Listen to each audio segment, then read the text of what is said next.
tell as a commissioner of police, tell a politician, back off. You have no knowledge of the law. You have no knowledge of law enforcement. You cannot force my officers to do the wrong thing. But that is somebody's son. That is somebody's child. That is part of a family. And I think that is the part that they are missing out. Because E and F are apt to be used oppressively. It's like because we don't see disabled people as sexual beings, which is ridiculous. You mean they don't want to listen to your version of science? They have their own science. You have your science. What we need to do is teach people to think and not what to think. Today, it's too bad that everybody do what they want. If I could forgive Bernard Ford, then I could forgive Bob Morris too.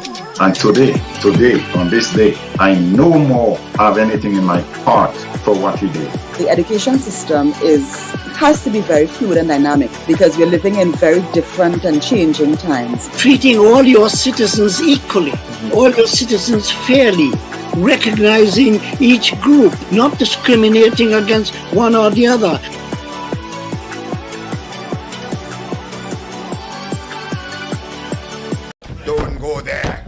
You are a technocrat. I mean, you can speak to whether or not it was appropriate or inappropriate for that to occur. Would you have done that as a permanent secretary? Politicians get the information from wherever source that they can.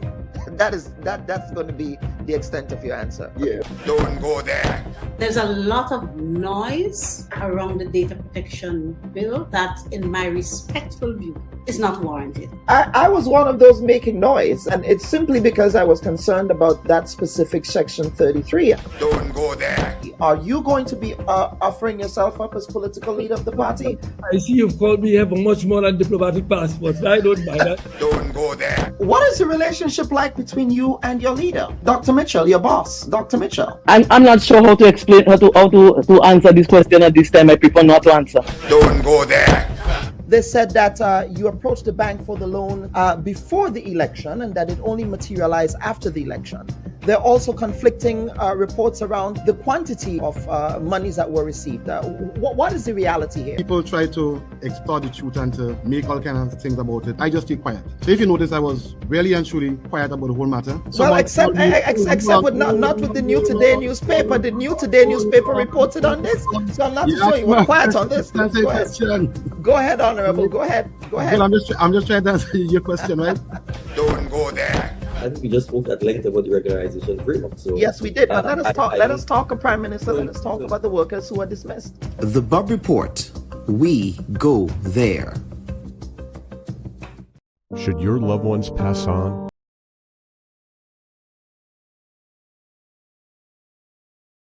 We seek the truth. Would you be handing your resignation to the Minister of Culture tomorrow, sir? No, I will not. The leader of the opposition, you have accused your government, sir, of using the Grenada Development Bank to facilitate the financing of personal loans for certain government ministers. The other side is in no position to talk about those issues, and I will leave it there. We discover new perspectives. You know his leadership style, and so many are saying, why are you coming now to talk about those issues? Now is the time to speak. You have the right to decide who will take over. And you met with Dr. Mitchell, and perhaps you might want to confirm what that meeting was about in your response. But Dr. Mitchell, like myself, are Grenadians. We ask the right questions. Why was there no report on the work done of the commission? And how is this new committee different from the commission that was initially established back in 2022? So who are these elements that are using you? I'm disappointed in my political leader. And why is that animating those political conversations now? This is a very interesting question. The Bubb Reports with Dr. Kellon Bubb. Thought-provoking, truthful, unbiased, and truly original reporting.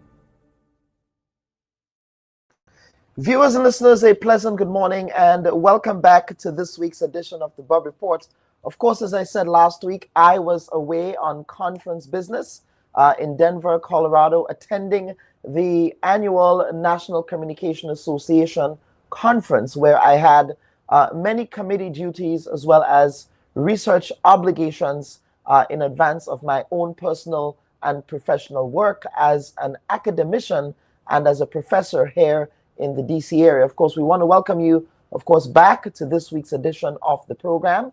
As always, we have a quality and packed show for you today. So as you're coming into the room, please remember to like and subscribe to this week's edition of the program. And of course, before we get into the first segment of the show and the editorial, I want to take this point of personal privilege to extend a happy 90th birthday to my wonderful cousin, Evelyn Kingston Ambrose Guadalupe, who celebrated her 90th birthday in grand style and in grand fashion in Brooklyn yesterday. And of course, we gathered as a large extended family to celebrate such a wonderful milestone. So I do want to take this time to wish cousin Evelyn again a happy 90th birthday. Of course, Evelyn, for those of you in the St. David's area, for those of you in the Primrose area, she is the first daughter of Sydney Ambrose, as well as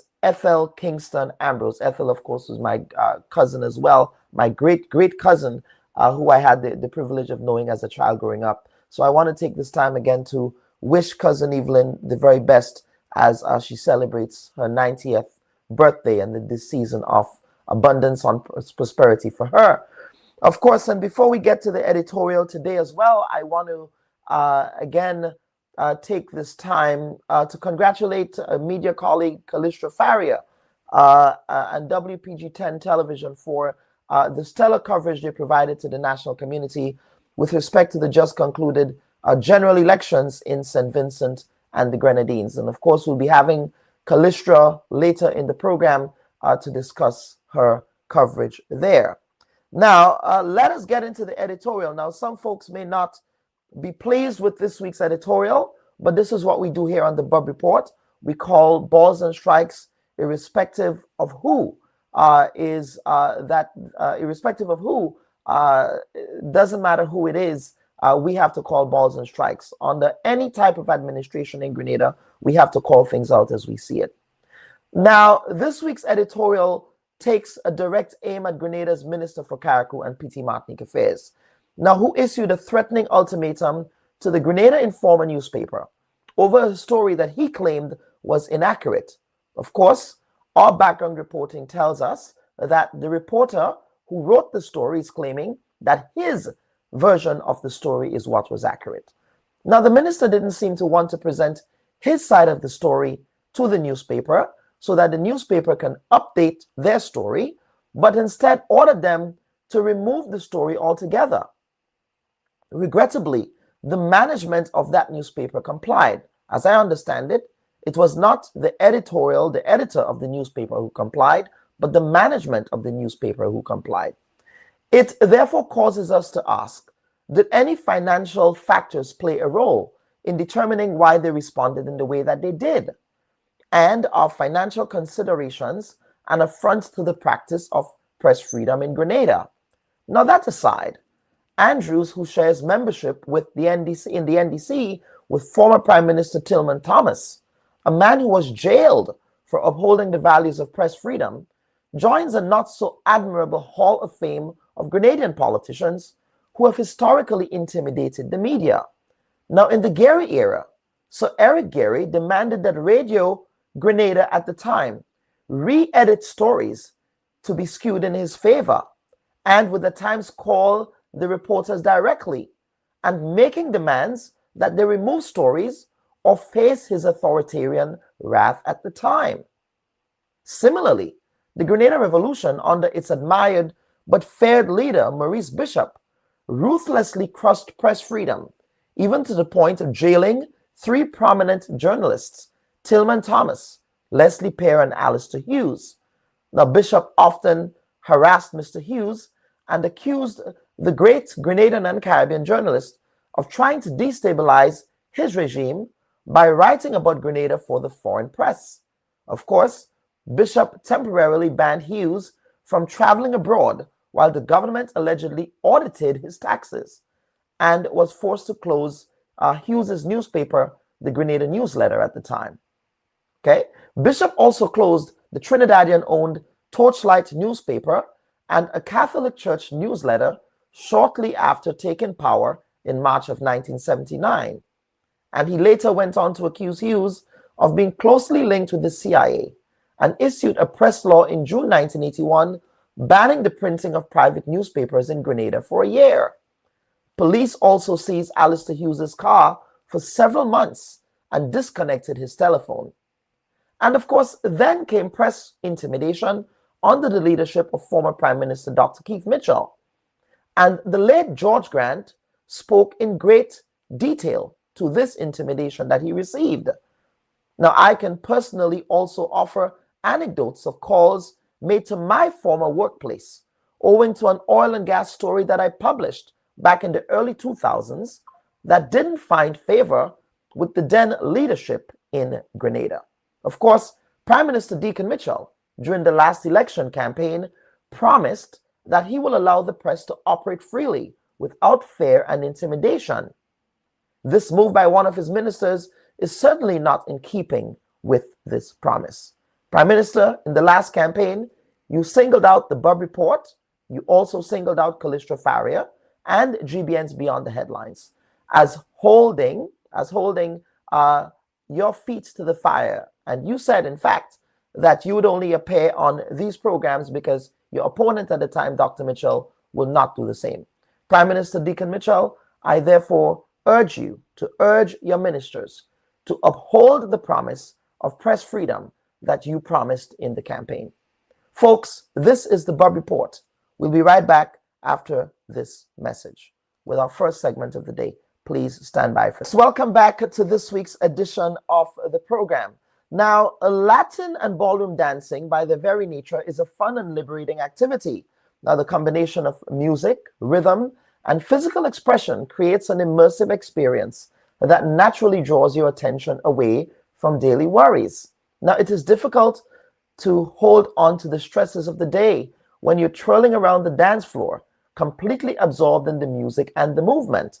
Now, whether you're gracefully gliding across the floor in one of the various Latin dance moves that exist, energetically jumping and spinning with a dancing partner, or rhythmically moving to the Latin beat of a salsa, the act of this type of dance provides a release, a chance to let go and be present in the moment. Now, for many years in Grenada, Latin and ballroom dancing was a mainstay extracurricular activity under the tutelage of my, of course, former principal at the PBC, Brother Robert Fanovich, and others.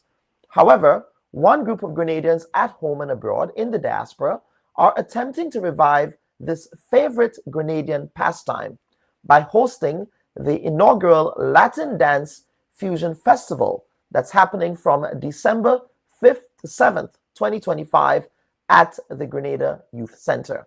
Now, here to talk about this event in the first segment of our program is Cami Diane, who, of course, or Cami Hector. You will tell me what the correct name is there. Of course, you are the founder of the Grenada Latin Dance Fusion Festival. Cami, welcome to this week's edition of the Bubb Report. Good morning, Dr. Bubb. It's a pleasure to be here. I'm thankful for the opportunity, and you can refer to me as Cami Diane or Cami Diane Hector. Either way is fine.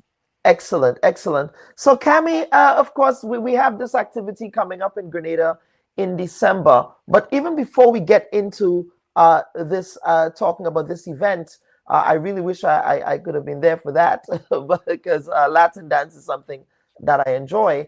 But tell us about the history of Latin and ballroom dance in Grenada. Okay, so to my knowledge, Latin and ballroom dance started back in the 1990s. I believe that's when I took my first class. There were two students who came from the University of the West Indies, and they taught us for a week. So there's a week of classes. We learned salsa and bachata, and it was for Monday through Friday, and then Saturday there was a dance.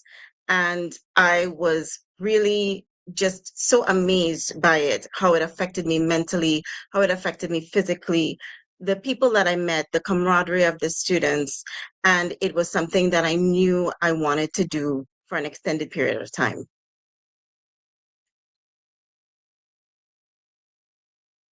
Very well. So let us talk about how you got involved in Latin dance. Who were the ones that introduced you to it? I mean, I know of Brother Robert because, of course, PBC at the end of the day, on certain days at the presentation college, it turned into a dance floor. It went from a school into a dance floor, but in a very positive way, not in the type of blocko or back in the day you had bashment, but not in that way. And Brother Robert, of course, was, for those who don't know, not only an avid tennis player, but an avid lover of Latin dance. Yes, he is. He's an avid lover of Latin dance, and I was so excited that he continued that. In fact, when he began, I actually came to the U.S. to study. So I've spoken to him since, and I really know that he's an avid dancer, and he has taught many students over the years, and he is to be credited for really the reviving of it and the genesis of it in Grenada, because at the time when I started, it was just a few students taking classes, but as I understand, it grew to as much as 100 students a class, which is really good. And what I love is to be able to spread that to the students even as of today. As of Hurricane Ivan, things dwindled because priorities shifted. But now that things have settled, what we would like to do is just revive that in the island of Grenada, because it carries so many benefits to students on so many different levels. So I'm excited for the event, and I'm excited to see what spawns from there. Very well, very well. So let us talk about, I suspect that is the inspiration behind the event, reviving that Latin dance tradition that existed in Grenada before. What response have you been getting from the ground? Of course, probably there are those who participated in the 90s, old heads like us, right? But what response have you been getting from folks in Grenada about this event? Well, from the Latin community, the Latin dance community that presently exists, I know that they're very, very excited because they want more people to take part of it. I know there's a stigma to the men dancing in Grenada, and that's something that they're trying to really correct. And it's something that I would like to explore as having the classes in the festival, so that they can see, you know what, there's no stigma to it. Anybody can dance. I've met so many people dancing, and they're lawyers, they're doctors, they're blue collar workers. They're all different types of people that I've met in the dance world. And what I've decided to do is also include ballroom in the festival, just to give it some variation for different types of people to take part of it. And we also have it skewed, so if you wanted to take one class, or if you wanted to take two classes just to try, then that option is also available to you. As far as I know, a lot of the instructors are also excited to be able to be a part of the festival as well. And to make this possible, we've partnered with different institutions like Dodgy Dock, also Choose Restaurants. There's a bunch of different restaurants that we have that are hosting their weekly nights, their weekly Latin nights, and we'll be taking part in that as well. So they have Latin nights, and of course, and that will be included as part of that. So that's really good. So let us talk about, let's get down to brass tacks now, and talk about the schedule. It's from, I believe, December 2nd to December 5th. Is that correct? Well, we have night events. The first night event starts on the 3rd at Choose Restaurant. On the 3rd of December. Yes, but the actual classes start on the 5th, which is Friday at the Youth Center. We'll be teaching 3 ballroom classes in the evening. We tried to schedule it in a way that the people could benefit the most. So we know most people work on a Friday. So I have an intensive class for those who have the time and have 3 hours to spare to be able to learn a short routine. And then in the evening, I have the classes, as well as on Saturday, we have a full day of classes. And Sunday after lunch, we have a few classes as well. And in the evenings, they'll have a chance to display what they've learned in the events, in the nightly events. Yes, absolutely. So let us talk about the other activities. Are there going to be any paid events, or how? I know that there is a Go to Fet link for tickets for one of the events. Could you talk about that? So one of the events that we're having it's like the big event. It's going to be at One Love Restaurant. So that is a commemoration of anybody in the area who wants to display what their students have learned to date in Grenada, so that they can display that talent there. Also at their performances. So that's the performance night. On Wednesday, we'll be dancing at Choose Restaurant. Thursday, we'll be at the brewery, which has their regular Latin dance night. Every night, I believe, has instruction prior to the dance. So if you're coming there and you don't know any style of dance and you didn't have a chance to take any of our classes for the festival, you'll be able to take a class there, and it's followed by dancing. And it's also a very comfortable atmosphere as well. Friday, we'll be having an event at Dodgy Dock as well. We'll be part of their Latin night. Saturday night will be One Love Restaurant, which is our grand baile, we call it. And then Sunday, we'll be having a little out front party at the beach at Koyaba, right behind Koyaba by the Cove Restaurant. So it's a little something for everybody to enjoy. And we, as I said, we have all different kinds of dances. We have salsa, we have rumba, cha-cha, Dominican bachata, quick step. All the information is located at the Islands Dance Instagram page. And next year, we're planning on having it at the Annex. So it's a little bit different atmosphere, but I wanted to get people acclimated to dance in a bigger way, because it's already being held in the US, and I want to give people an opportunity to experience some of that. And as I said, part of it for me was always the therapeutic nature of the dance, right? And and I'm really glad that you're also focusing, because there were a lot of young men involved in Latin dance in Grenada, and although it's still very taboo, there are many things that men see as taboo, but that was one of those activities that get young people off the street and into a space where they can celebrate joy and bring therapy to their lives. So I'm really glad that is coming back to Grenada. I trust that Brother Robert still has his moves. Yes, I trust so too. I know he's very excited, and I have spoken to him, and we were both thinking how important it is, not just for the public, but also for students, because most of these classes are offered as a credit class, as you know, in like colleges. So to be able to even get it to that level in the future would be a great thing. Yes, absolutely. Is there anything else you wish to add as we go to the next segment? Well, I'm just very, very excited to have this festival, and to also be connected with Conception Dance as well as One Unit.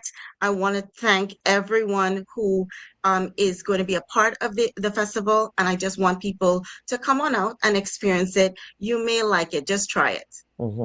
And before you go, we have a comment here from Brian Grimes, who's saying, "Rest in peace, Mr. Ernie James, an outstanding former public officer and a great Latin dancer in his own right." Do you know Mr. James? Yes, I spoke with him, and I know that he passed this week. I was told that he passed this week, and I'm really, it's good to be able to acknowledge him, and we just send our condolences to his family. Absolutely. Thank you, Mr. Grimes, for bringing that to our attention. Of course, all the very best, Cami, on this event, and it's great seeing you after so many years. Yes. I think we are doing the right thing with our aging. When I tell people my age, they don't believe me. So maybe it was something in that convent and PVC water. Yes, definitely. Thank you so much for having me. I appreciate it. Absolutely. All right. Viewers and listeners, of course, that's the, we were just speaking here with Cami Hector about the upcoming Latin Fusion Dance Festival in Grenada. Of course, if you can make your way out there to any of the activities that they're having, And of course, I'm really hoping that this can be a jump-off point. Maybe the Ministry of Creative Affairs, that's something, Ministry of Culture, sorry, that's something that you can take on board. Latin dance is an extracurricular activity. Now, when we think of Latin dance, we also have to appreciate that there is an African-inspired element to salsa and other genres of Latin-inspired music in Central, South, and all of Latin America, really. If we think about Buena Vista Social Club in Cuba, if we think of Celia Cruz, Juan Luis Guerra, if we think about all of these great Latin artists, all of them acknowledges the role, even Bamba in Puerto Rico, they acknowledge the role that our African cultures and our African ancestries played in the formation of these genres in the Caribbean. So it's not only a Latin thing per se, but it's also an African and a Black thing in many respects. So folks, what we want to do now is to take a first break of the day and come back with our second segment of the week. We'll be previewing the upcoming Grenada Budget. Of course, the upcoming Grenada Budget. We have here with us Ms. Laurel Bain, who is the chairwoman of the Grenada Fiscal Responsibility Oversight Committee, that is the FROC, and we'll have a conversation about some housekeeping matters with respect to Grenada's finances and the role that the committee plays in overseeing the finances of the state with respect to the oversight of the fiscal responsibility, the oversight committee. So let's take that break and we'll come back with Ms. Bain after this. Please stand by. And folks, welcome back to this week's edition of the Bubb Report. Of course, we always love to hear where you are joining us from. Tell us where you're watching the Bubb Report from. Of course, I had the pleasure of meeting many Bubb Report viewers in Brooklyn yesterday. Of course, one lady came up to me and said, well, where were you last week? Why was there no show last week? Of course, I did post on our Facebook page that we were not going to be here. Of course, I appreciate that many of you do not watch the Bubb Report on Facebook. The truth is a large chunk of our audience are on YouTube, and I appreciate why folks want to view the program on YouTube. Some suggest that it's less toxic than the Facebook space, and it's much more of a private viewing experience. So for those of you who did not see that we had a program last week, it's because I was away attending matters related to my job as a professor here in the DMV area. Of course, we have Miss Lydia Louison, who is joining us from a cold Montreal, Canada. Miss Louison, it's also very cold here in the Maryland area. It's very, very cold. We may be getting some snow. It is expected that this winter is supposed to be a serious winter. So I am personally not looking forward to that. Then we have Deborah Brown, who is joining us from Montreal, Quebec in Canada. And then we have Rochelle, who is joining us from Brooklyn in New York. Of course, we have Mr. Brian Grimes, who is joining us from Grenada. We also have Miss Sonia Granger Penny. Miss Penny, welcome to the stream. It's good having you. I hope you're having a wonderful Sunday. Now, one of the things I know is that we do have a lot of moms and dads and kids in the kitchen cooking, usually at this time, who are joining us from the kitchens. So for the folks who are joining us from the kitchens, if you could put in the chat what you're actually cooking up today. What are you cooking while you're watching the Bubb Report? I would love to know. And of course, maybe one of these good Sundays when I'm down in Grenada, we can do a live show in one of your kitchens if you would allow us to. Because I do know that a large chunk of our audience, sometimes they are busy preparing their lunches. I had a viewer last week who said sometimes I prevent her from eating her lunch on time. First, the program nice. But anyway, so thank you all. Let me acknowledge those folks who are in the kitchen at this time while watching the program. And we also have a Unison Joseph here, who is from Barrie in Canada. And Miss Gludd, Zoya Gludd, of course. Zoya, are you from St. David's? I'm not sure if you're from St. David's there. And of course, Anthony Wendell DeRiggs is also here, who is tuned in from Brooklyn and already shared it, encouraging others to do the same. Of course, folks, before we get to our second segment, are you paying attention to what's happening at the A&R Robinson International Airport in Tobago? Well, the United States appears got their wish to install radar equipment on an island close to Venezuela in their war of military aggression against Venezuela. Of course, we learned in the last 2 days that Trinidad and Tobago, the Prime Minister, has confirmed now that the U.S. indeed, they have in fact installed radar equipment on the island of Tobago. So Tobago, which of course has always been known as an island for tourism and tranquility, is now part of America's satellite of war.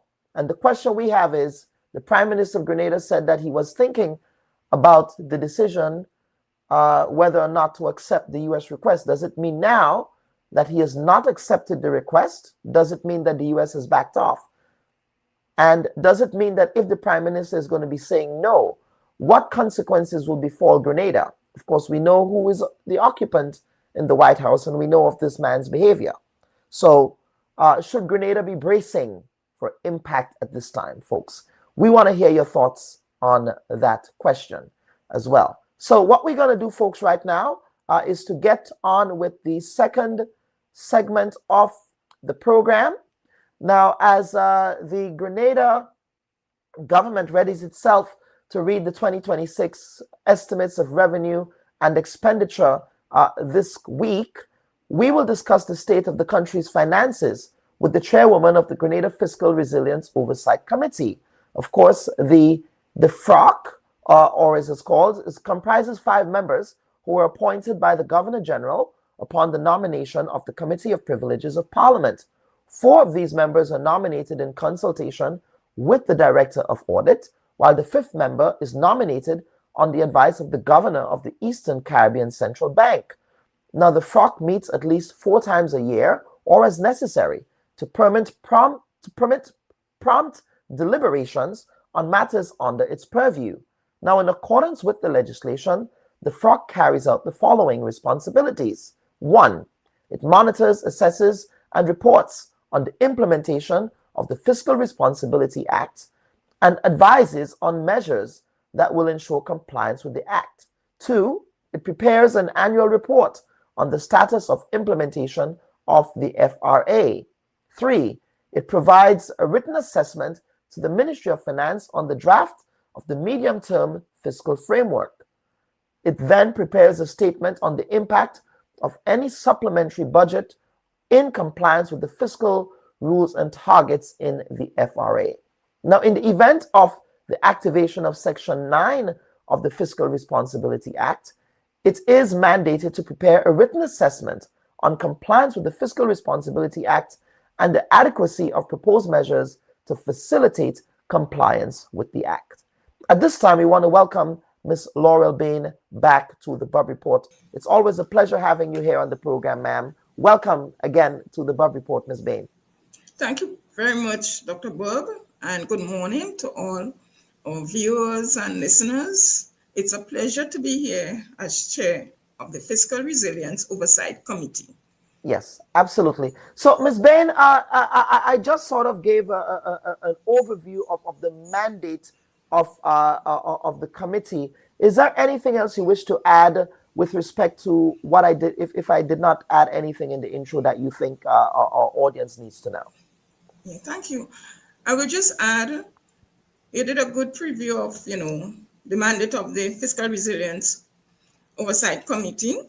Just to add that we are governed by the Fiscal Resilience Act, and there are some rules and target by which the government, and I say government in broad terms, should abide by.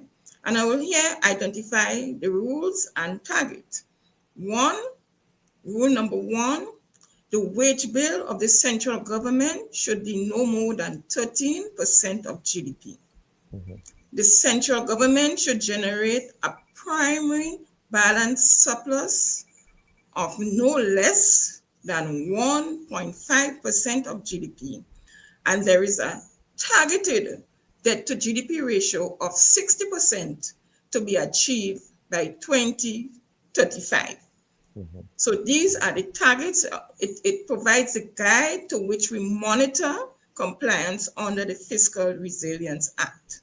And I will add here that in doing so, in practice, the Fiscal Resilience Oversight Committee, which is a product of the Fiscal Resilience Act, it provides an annual report. So for 2024 annual report was submitted to Parliament on the 24th of April, 2025.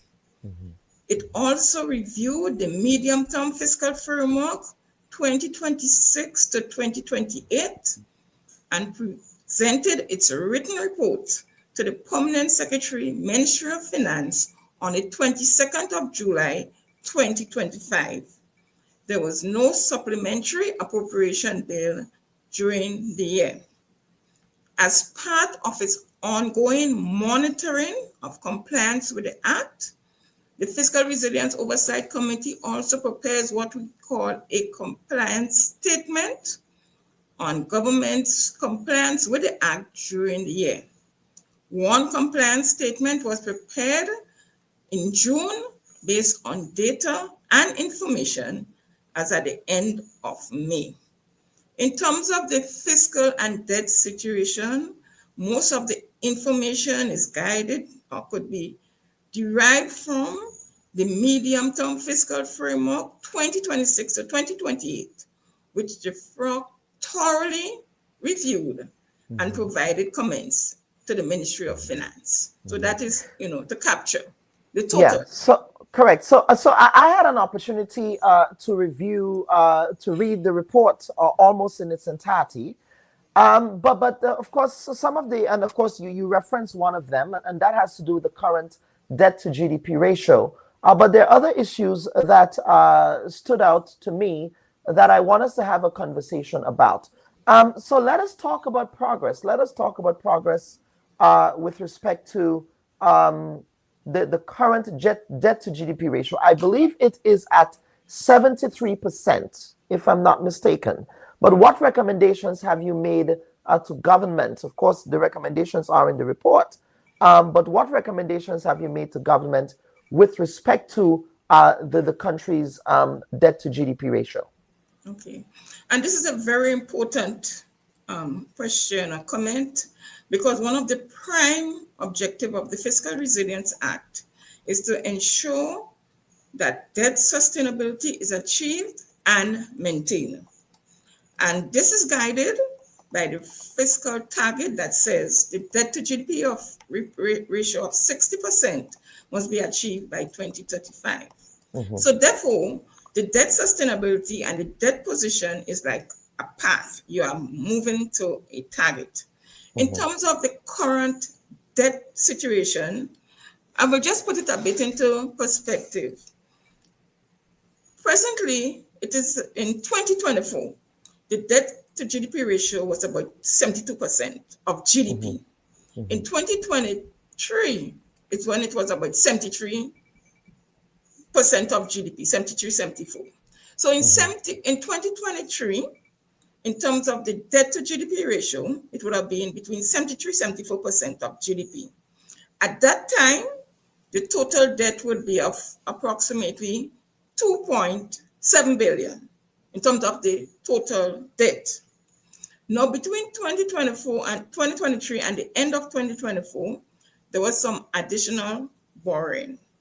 In 2024, based on our annual report for 2024, we noticed that the government borrowed $48 million in 2024. So that increased the absolute term in terms of the debt, total debt, but it still remained around the 2.7 billion approximate. However, in terms of the debt to GDP ratio, it declined because of the growth in GDP, and it moved from the 73/74 debt to GDP ratio to 71.5% of GDP in 2024. We are now in 2025, and what we are going by is the planned borrowing based on the budget for 2025 and developments in the medium-term fiscal framework. We could recall in 2025, the government planned to borrow 100 million on the regional government securities market.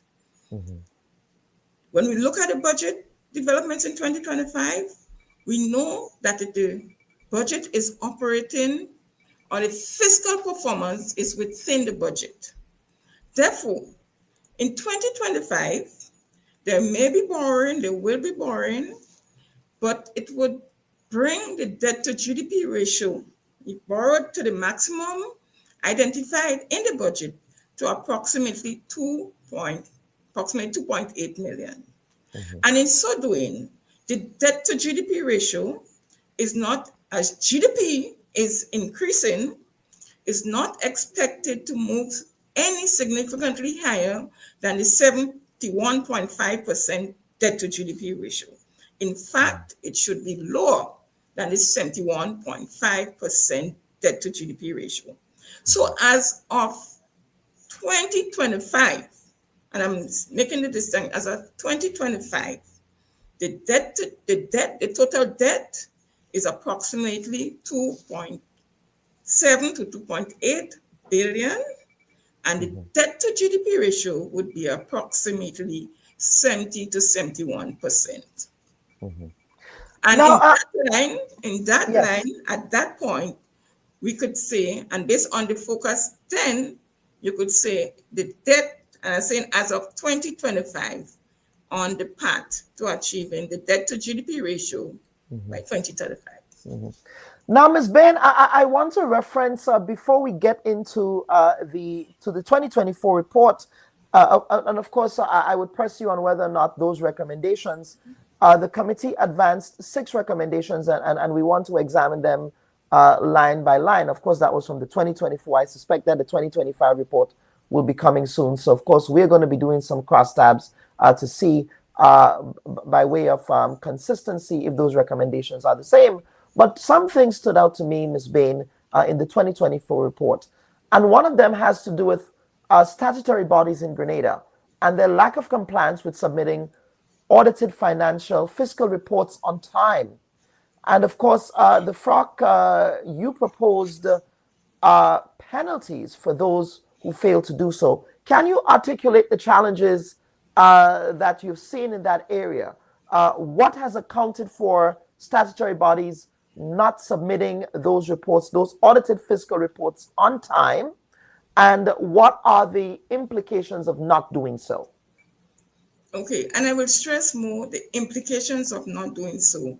The rationale for not submitting on time did not go, the FROC did not go into the rationale. Okay, but what we look at the implications of not submitting on time.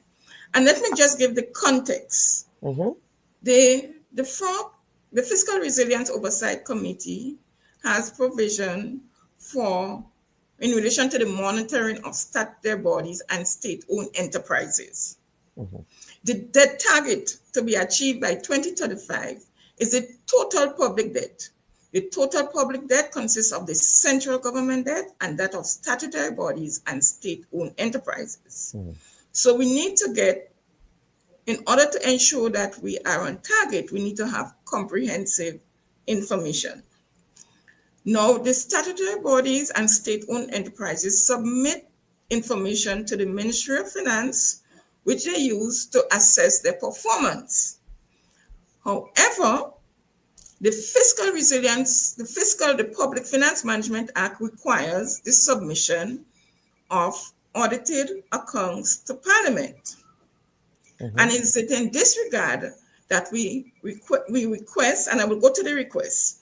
What we did also, the Fiscal Resilience Oversight Committee also makes provision for guidelines to be provided to statutory bodies and state-owned enterprises by the Minister of Finance.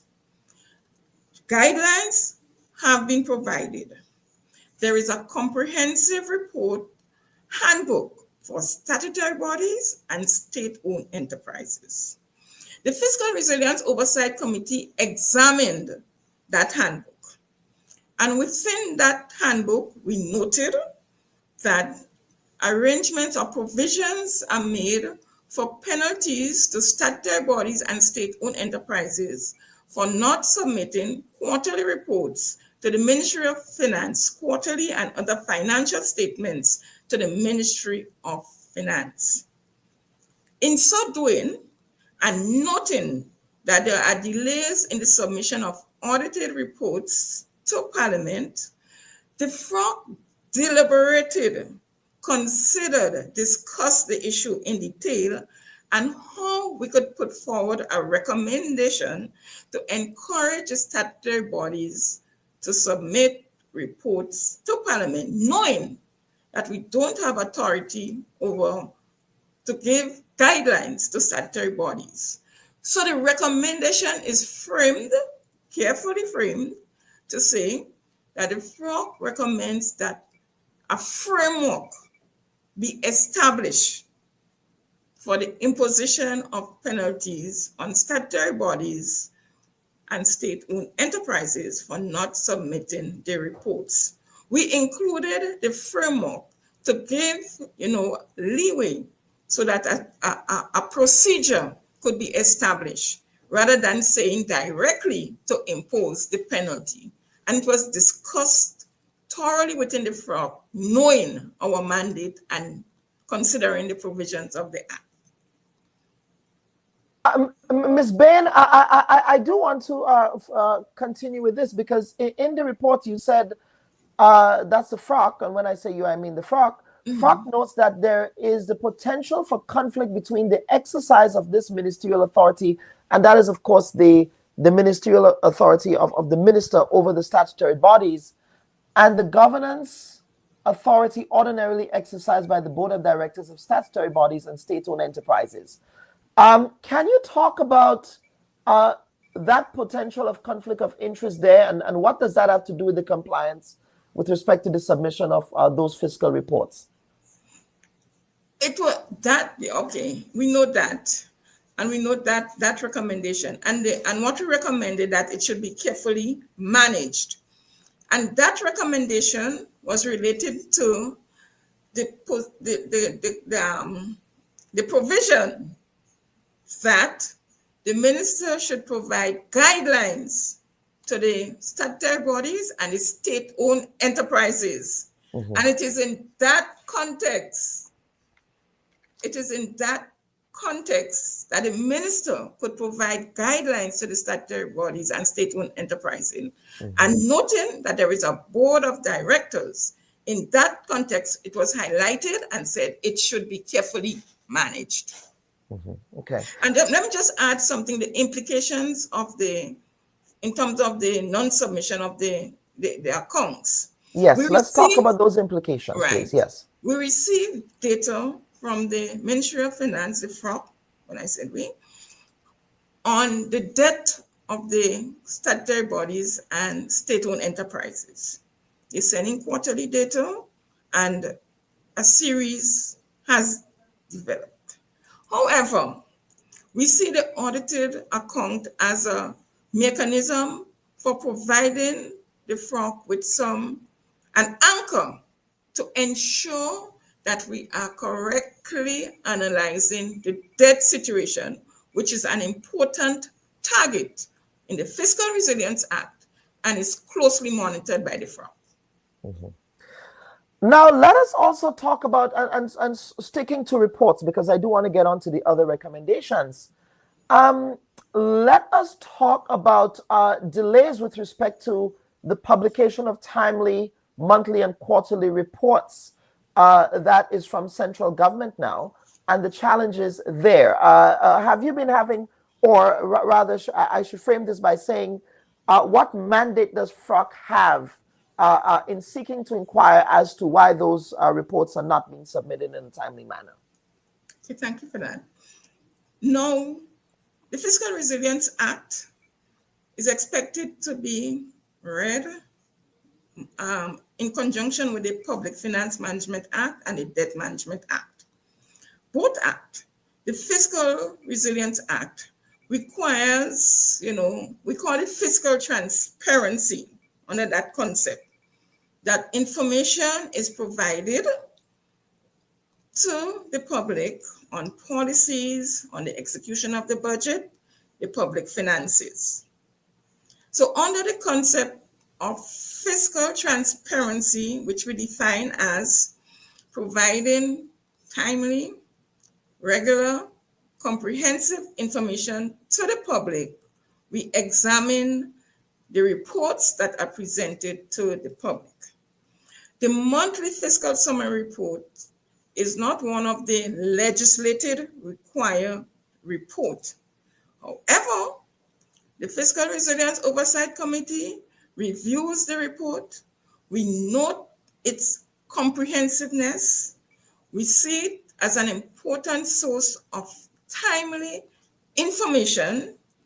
And under the concept of fiscal transparency, which is mentioned in the Fiscal Resilience Act, we encourage the timely publication of the report. So I'll say this again. Under the Fiscal Resilience Act and the Public Finance Act, there are some legislative reports that the government is required to publish. However, under the concept of fiscal transparency, we defined as regular, comprehensive, timely data. And we saw on examination of the monthly fiscal report that it is a comprehensive report on government financing during the execution of the budget. And hence we urge the timely and the continued publication of the monthly fiscal summary report. Mm-hmm. What are the implications of not submitting those monthly reports? Because one of the, again, as a layman, I'm not an economist by any measure, but I'm aware that there are particular fiduciary responsibilities that Grenada has, of course, any jurisdiction has, with respect to the submission of those reports, either to the Eastern Caribbean Central Bank or when the IMF or the World Bank comes calling. Of course, those reports, of course, that's the data that informs fiscal policy, not so? Yes. And there is a difference between the report, because the ministry could supply data to the central bank, to the International Monetary Fund, and other institutions outside of the monthly report. Okay. So it could supply that outside of the monthly report. But the monthly report is a very good analysis. So, so they could supply that. In terms of the responsibility of the government, these are laid down in terms of reports, are laid down in legislation. So when you have a legislative report and a deadline to submit it, then these are the ones the FROC would say there is a breach. But when you go to issues relating to providing the public with regular information that is not legislated, we cannot put it in the breach category. And hence, in presenting our report, we presented the legislative requirements into two sections. One, where you voluntarily provide information to the public, and we have where such information could be provided on press release, the media platform, the monthly fiscal summary report. These where you provide information to the public. And then there is the legally required documents, which if you do not produce, then there is a breach. So we subdivided the publications. Let us now talk about the other recommendations from the 2024 report. And if I would go out on a limb and ask if you can also provide a preview into what those 2024 recommendations might be. If you want to break some news on the Bubb report, Ms. Bain. On what the 2025 recommendations? 2025 recommendations, if you have those available. Dr. Bubb, you see, so it has to be late before Parliament first. Yeah. Yes, let's do 24 first. Go ahead, please. Yes. So okay. For the 24 recommendations, we focus on our prime responsibility, number one, the Fiscal Resilience Act.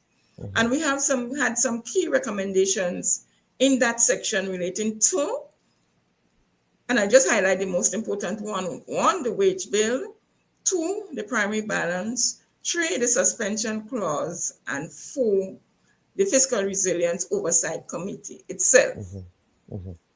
In the should I go ahead into the little yes, preview? Yes, right. Yes, please, yes. On the wage bill, which has always been, controversial, subject to discussion, the FROC recommended its elimination.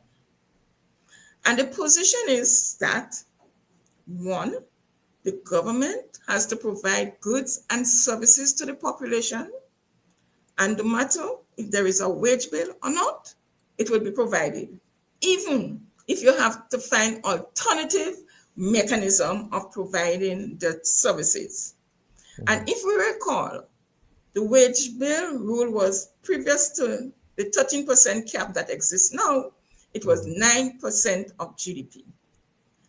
During that period, the wage bill rule was never broken, 2015 to 2022, 2023. What you found is that innovative ways were found to employ persons. And sometimes these innovative ways are to the disadvantage of the employees. Number 1. 2, currently, the wage bill rule is 13% of GDP. So it's not likely to be breached. But it still have the potential. If you are coming close to it, you'll deliver the goods and services. If now the wage bill rule is high, that it cannot be breached, then we said it's not practical. You have to have a wage bill rule that is linked to the optimum size of the public service. And hence, we said, that's one reason we said, eliminate the wage bill rule. Secondly, there are components of government expenditure.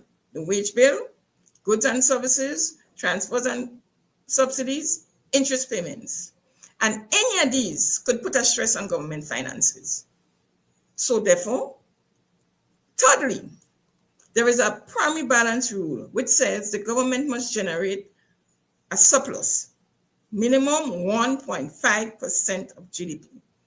Therefore, the argument is, let the government generate its 1.5% of GDP, the surplus that will influence the debt, and let the executive manage the component of expenditure as it so desires to meet the needs of providing public goods to the public. So that's the wage bill rule.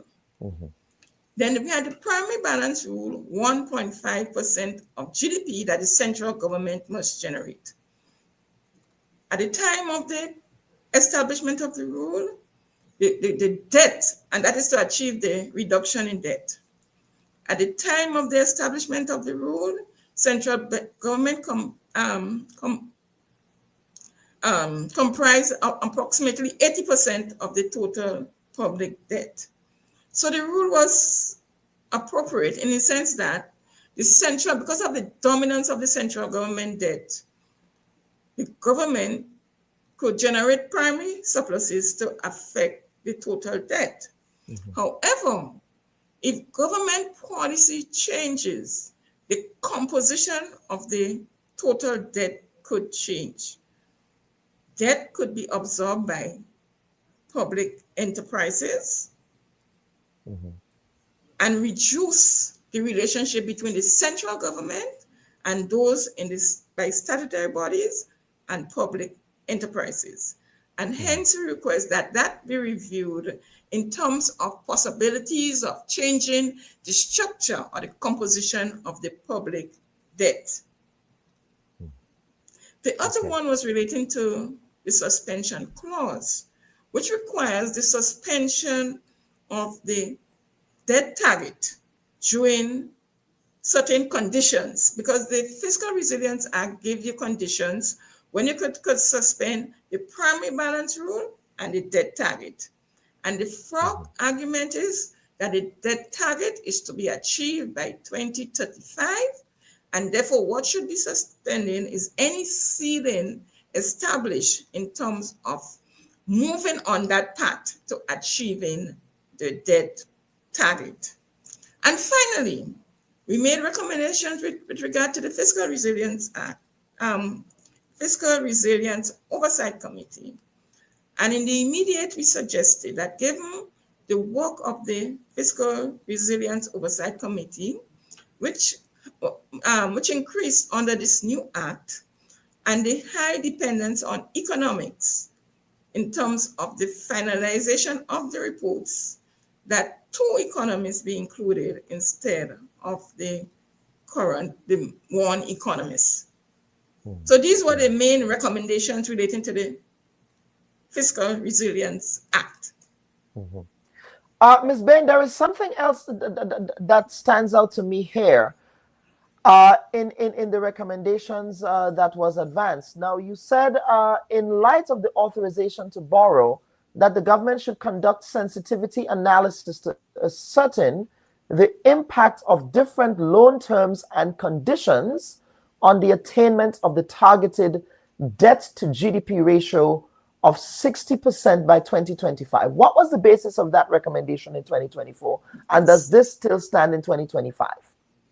It still stands in 2025. And I'm glad you raised it, because I should have mentioned it when we were dealing with the debt.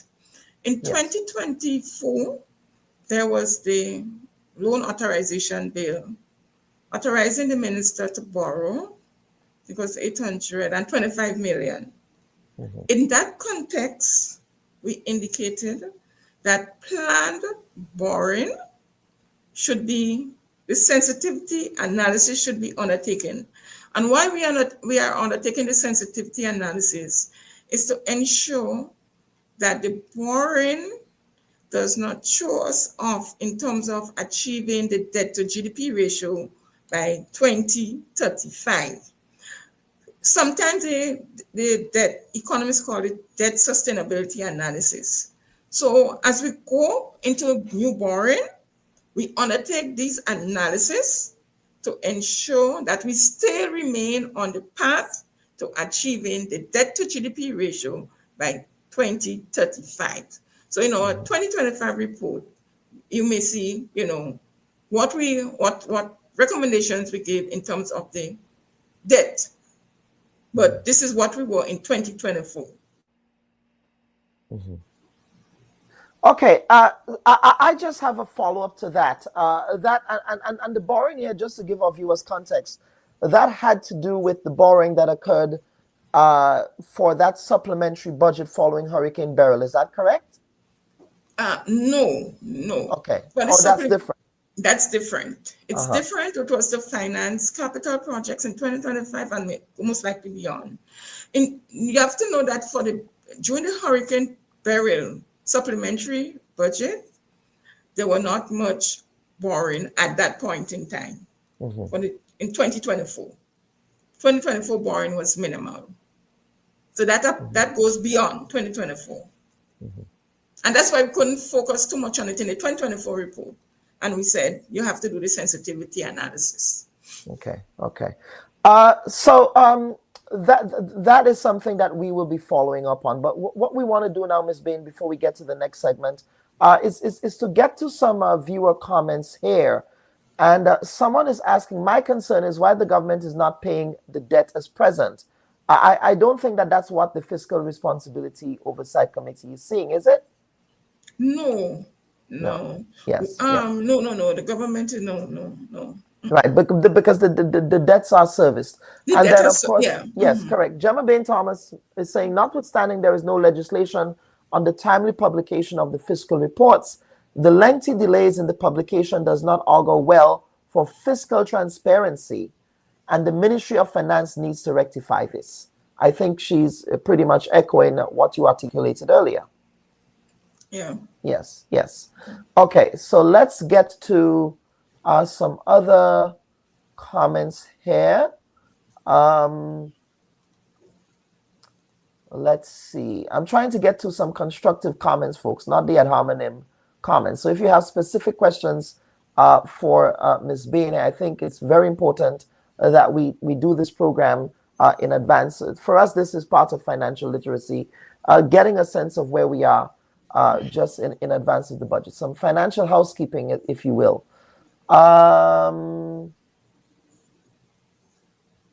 let's see here. We had a drop. Okay, someone is saying we had a drop in the debt to GDP ratio for 24, which is great, and looking forward to seeing that going down more for 2025. Now, Ms. Bain, there was also the issue here, and that's what the last issue I would raise here. And that has to do with the contingency fund. So remember, there was a contingency fund, and I believe the government introduced legislation to adjust the parameters of the contingency fund. Is that something that the FROC paid attention to? And is that something that concerns the FROC? Yes, there is a contingency fund in 2023-24. There was some adjustment in terms of the deposit of 10% of funds from the National Transformation Fund into a contingency fund to be held by the Eastern Caribbean Central Bank, if I get it right. No, there was an adjustment. What the FROC prior to that adjustment, we note in that budget, last budget, the fund, there was a deposit in the fund. I think the amount was around $44 million. Prior to that, there was stipulation that a percentage, I think it was 40% of the National Transformation Fund had to be transferred. However, there is the FROC does not have evidence of any transfers taking place from that National Transformation Fund into any fund. So to the extent now that you have transfers into a contingency fund, it seems to be, well, you have more funds in a contingency fund now. The FROC is not aware of any funds from the National Transformation Fund transferred previously into a contingency fund. So it seems to be, to me, an improvement because you now have funds in a contingency fund, actual funds managed by the ECCB.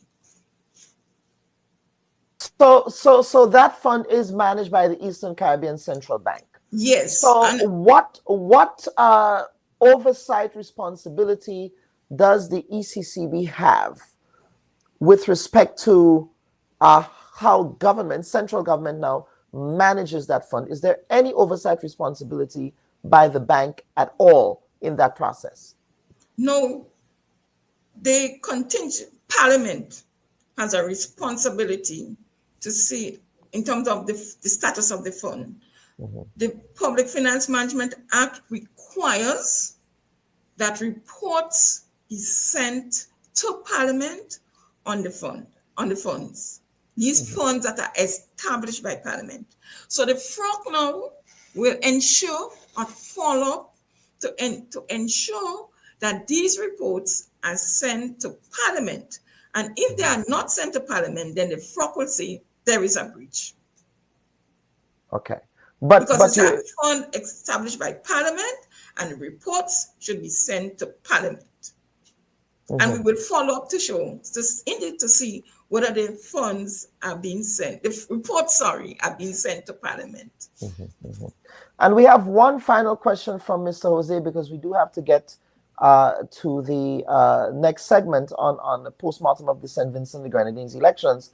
But he's saying, could the GDP ratio, debt to GDP ratio, I suspect here, give you an idea what is the national debt? Because I recall that we've been given the debt to the GDP ratio and not the national debt. Yes. I believe that's what.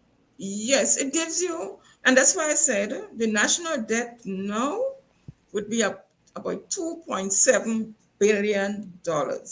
It comprises approximate 2.2 billion in central government and approximately, let's say, 0.5 billion in statutory bodies and state-owned enterprises. The FROC realizes that persons need to know the absolute numbers at times, so we put the debt both in relation to GDP and the absolute amount. 2.7 billion, maybe going to 2.8 between around that vicinity. 2.7 billion. Mm-hmm. And Ms. Bain, is there any final comments you want to leave with us? Of course, we hope to have you back here because for us, as you know, George Grant did, one of the things that George Grant did with you was financial education. And that is something from time to time that we try to do here as well on the Bubb Report, because I think an informed citizenry needs to know the welfare of the finances of their country, especially in this season of budget. So over to you for some closing comments, ma'am. Just to say, the Fiscal Resilience Oversight Committee publishes its report, all its report. And we want to encourage the public to hold the Fiscal Resilience Oversight Committee accountable for the reports it publishes and distributes. And we are available to answer any question relating to the mandate of the Fiscal Resilience Oversight Committee in keeping with the Fiscal Resilience Act. We monitor closely, and it's a team of us, as you said, from the Act, the performance, the fiscal performance, and we report, as I would say, we strive to be a model oversight committee. So we report professionally. We try to be comprehensive, timely, in keeping with the mandate of the Fiscal Resilience Act, the Public Finance Management Act, and the Debt Management Act. Our operations are transparent. We operate by the Fiscal Resilience Oversight Committee Charter and Guidelines, which we review annually. We have established a website where you can source all publications from the Fiscal Resilience Oversight Committee, including its charter and guidelines. And we have established a Facebook and LinkedIn pages so that the public could be aware. So we encourage the public to follow the fiscal performance in terms of issues of fiscal and debt sustainability, because this is a path and can change, as you go along, and hold the Fiscal Resilience Oversight accountable for providing professional oversight over the fiscal performance of the government. Ms. Bain, thank you so much for appearing on the Bubb Report this week. You're most welcome. Yes, absolutely. And of course, I'm sure you'll be anticipating the budget through the lens of an economist and what that would look like. And of course, we do welcome your economic analysis post-budget as well. So viewers and listeners, we want to thank Ms. Laurel Bain for appearing on the Bubb Report this week.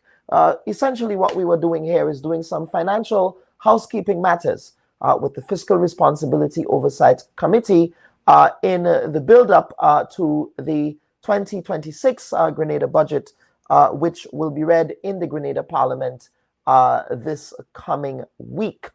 So we look forward to seeing what's going to come down on the pike in this budget. And of course, folks, if you can leave in the comments what you hope to see in the budget for Grenada in the next fiscal year, we hope to see what you hope to see in those comments. So folks, what we want to do is to take a break and come back with our panel segment of the week, where we will be doing a postmortem of the just concluded elections in our immediate neighbors to the north, St. Vincent and the Grenadines. Please stand by for that conversation.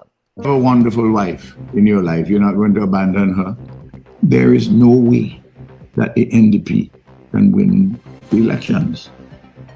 You notice that one of your Grenadian counterparts, Grenadian Canadian, Dr. Pierre, yes, he has given us a 2/3 chance of being returned to office. And he has given the NDP a 1/3 chance of being returned to office. The family of Labour is a very special family. At the moment, I'm the patriarch of the Labour family. And I have certain obligations as the patriarch of the Labour family. If you have a wonderful wife in your life, you're not going to abandon her. There is no way that the NDP can win the elections. If you have a wonderful wife in your life, you're not going to abandon her. There is no way that the NDP can win the elections. Viewers and listeners, what a difference 2 weeks makes. I'm sorry, I cannot contain myself at this moment. Of course, that was former Prime Minister, Dr. Ralph Gonsalves, appearing here on the Bubb Report, very confident, very self-assured, saying that if you have a wonderful wife in your life, will you leave your wonderful wife? But I suppose, like the meme goes, you know, the folks started to look back at the other person. And I suppose the ULP is not as a wonderful wife as Dr. Gonsalves thought. So, of course, we'll be doing a post-mortem on the 2025 elections, general elections in St. Vincent and the Grenadines. I'm sorry, folks. I just can't contain myself. I suppose this did not age well, did it? It really did not age well. Of course, the New Democratic Party stormed to an almost total landslide victory. I mean, it was a landslide, if you think about it, in last Thursday's general election, with results showing that the party won 14 of the 15 seats in the parliament. Now, in the process, the right-leaning conservative NDP prevented the Caribbean's longest-serving prime minister, Dr. Ralph Gonsalves, from fulfilling his dream of leading his Unity Labour Party to an unprecedented 6th consecutive victory at the polls. Now, Gonsalves, 79, was the only successful candidate in the election, and that saw the demise of his son and finance minister Camilo Gonsalves, as well as one who was favored to succeed him by the rank and file of the party, not by Gonsalves himself, but by the rank and file of the party. That was former Agriculture Minister Saboto Caesar, both of whom were once regarded as leaders of the ULP. Now, Friday, that's Dr. Godwin Friday, the incoming Prime Minister, said last Friday, that, quote, the election is behind us now, and I want to see this country come together, and we put ourselves on our backs to the wheel and quickly work to build St. Vincent and the Grenadines for all of us, unquote. Friday, who is 66, comfortably won his Northern Grenadines seat, a seat that was held by his predecessor, Sir James Mitchell, the late Sir James Mitchell. And he said, quote, that has been my campaign message, and that is what I believe, and that is how I intend to govern, and tomorrow we start that process, unquote. He went on to say that at some later date, they will have members of the cabinet sworn in. Friday went on to say, quote, that it was an awesome responsibility to be the Prime Minister of St. Vincent and the Grenadines, unquote, and said that he was coming to it with lots of hope, expectation, and desire to make a difference. And he intends to do so at every opportunity he gets. And he hopes to have people with experience and people of goodwill to do so with him. Now, of course, here to make sense of the just concluded general elections in St. Vincent and the Grenadines is, of course, no strangers to the show. Dr. Justin Pear is joining us, as well as Jomo Thomas. And later, once we figure out Callistra's technology, Callistra Faria will be joining us in the room. But Dr. Pear, I want to begin with you. Right. And I will begin with you in the same fashion that I began with Peter Wickham. Yes. When Peter Wickham incorrectly predicted the outcome of the Grenada general elections in 2022, and you correctly predicted that election at that time. And of course, you were on that panel where I challenged Peter on his prediction. And similarly, Dr. Pear, I will challenge you on your predictions, which did not pan out in the case of St. Vincent and the Grenadines. What went wrong there? Well, good morning, everyone. Good morning, Dr. Bob. Good morning to all of the viewers. Mr. Jomo Thomas, thank you very much. Yes. So we went to St. Vincent. We conducted a survey. We interviewed 2,402 persons. we had we conducted the survey, through copy survey. We conducted, a full survey. What we found, for example, that so we conducted the survey between the 1st of October to the 30th of October, 30 days. And by the time when we conducted the survey, we were 100% sure that the ULP would be the incumbent party. All of the data was there. We divided the country in terms of the population, voter turnout. 80-something% of the ULP persons that we interviewed say that they will continue to vote the way they voted. And so we sort of analyze the country based on the proper statistical psychological models, and it was correct. So we maintain that posture. The only challenge I find that what happened is that in the general elections, this is the first time we made a prediction 30 days in advance. Normally, we will make our prediction between 5 to 7 days. So, stick a pin, Dr. Perry. Why did you make that prediction so early in the game? Well, because of the timing. Because when we conducted the survey, it was very difficult for us to conduct the survey because of the momentum was changing. And what we saw, for example, from the 1st of November to the 27th of November was totally different to what we saw when we conducted the survey in October. So, for example, just one incident, when we were looking at the what is called the social media consumption rate. So what is the average among the persons that are consuming social media? In early October, it was like, in the 100,000, 110 to 57,000. Okay, in favor of the NDP. But in the last 30 days, from the November the 15th and onwards, we saw that in our data there was a total of over almost 900,000 minutes consumed. So the NDP totally blast out the ULP in terms of social minute consumption. And what we have seen in base of our previous elections was that any country, any company, or any party that leads in the social media tend to win in the election. We saw that in Grenada, the NDC total social media consumption rate of 256,000 compared to the NNP of 119. We saw that again with the ULP, in Guyana. So we believe that this is a trend, but we were not aware of the change within the last 15 days. There was a lot of change. The campaign financing, a lot of help from Jamaica. The Jamaican government, provided a lot of assistance in terms of getting their specialists to come down and help the NDP. Alleged support from Trinidad and Tobago, alleged campaign financing. So there were a lot of. You're saying alleged. I mean, it was open and brazen from Trinidad and Tobago's Minister of Housing.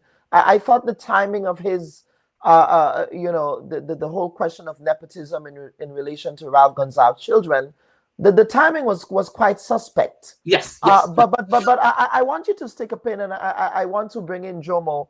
And Jomo, welcome to the Bubb Report, brother, this week. But where did the swing happen? Because based on Dr. Perry's early prediction, he was saying that notwithstanding the social media groundswell of support for the NDP at the time, that Gonzalez still had an edge. But where did the swing happen? Did you see that swing happening in the way that Dr. Perry saw it? Well, I must say that I'm not so sure where in the country indicated that the Unity Labour Party had an edge. Dr. Pierre says that his poll was done in October. But he also said, and I analyzed that poll in one of my columns called Decision 2025 on November 14th. He said that he was 100% sure that the ULP could win. Well, if you have a parliament on the knife's edge, with ULP having 9-6, having won one of the seats by a single vote, and where its commanding majorities were reduced in 2020, I'm not so sure that I would bet my hand that a given party is going to win. Beyond that, Dr. Pierre, in his analysis, said that the ULP had a 2% lead.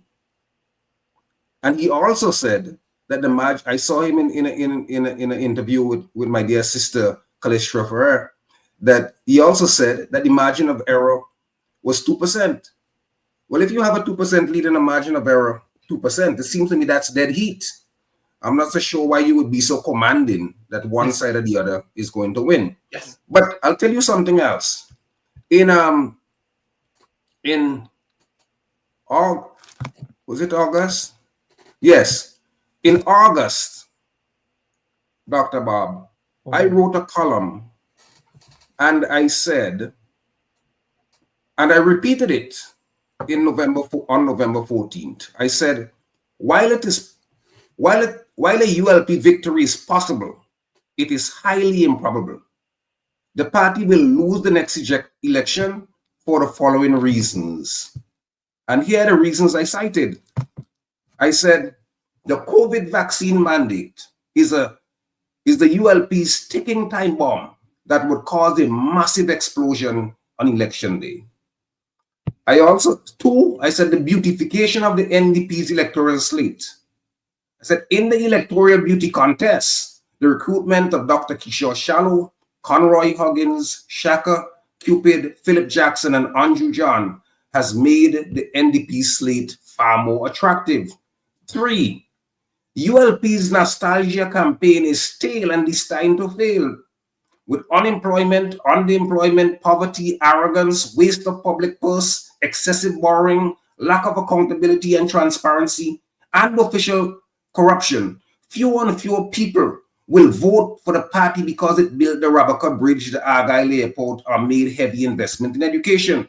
4, critical as well, I said, citizens are worse off today than they were in 2020. Gonzalez, notorious for mendacity, does not dare tell voters that their lives are better off today than yesterday, last year, or in 2020, when citizens last went to the poll. The inability to persuade citizens that their lives have improved makes a 6th term a very hard sell. And here's another important point I mentioned. I said, a swing.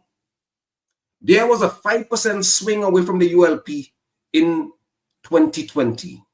I boldly predict a further swing of between 4 and 7% at the next election. As the ULP goes for a 6th term, buyer's remorse is now entrenched.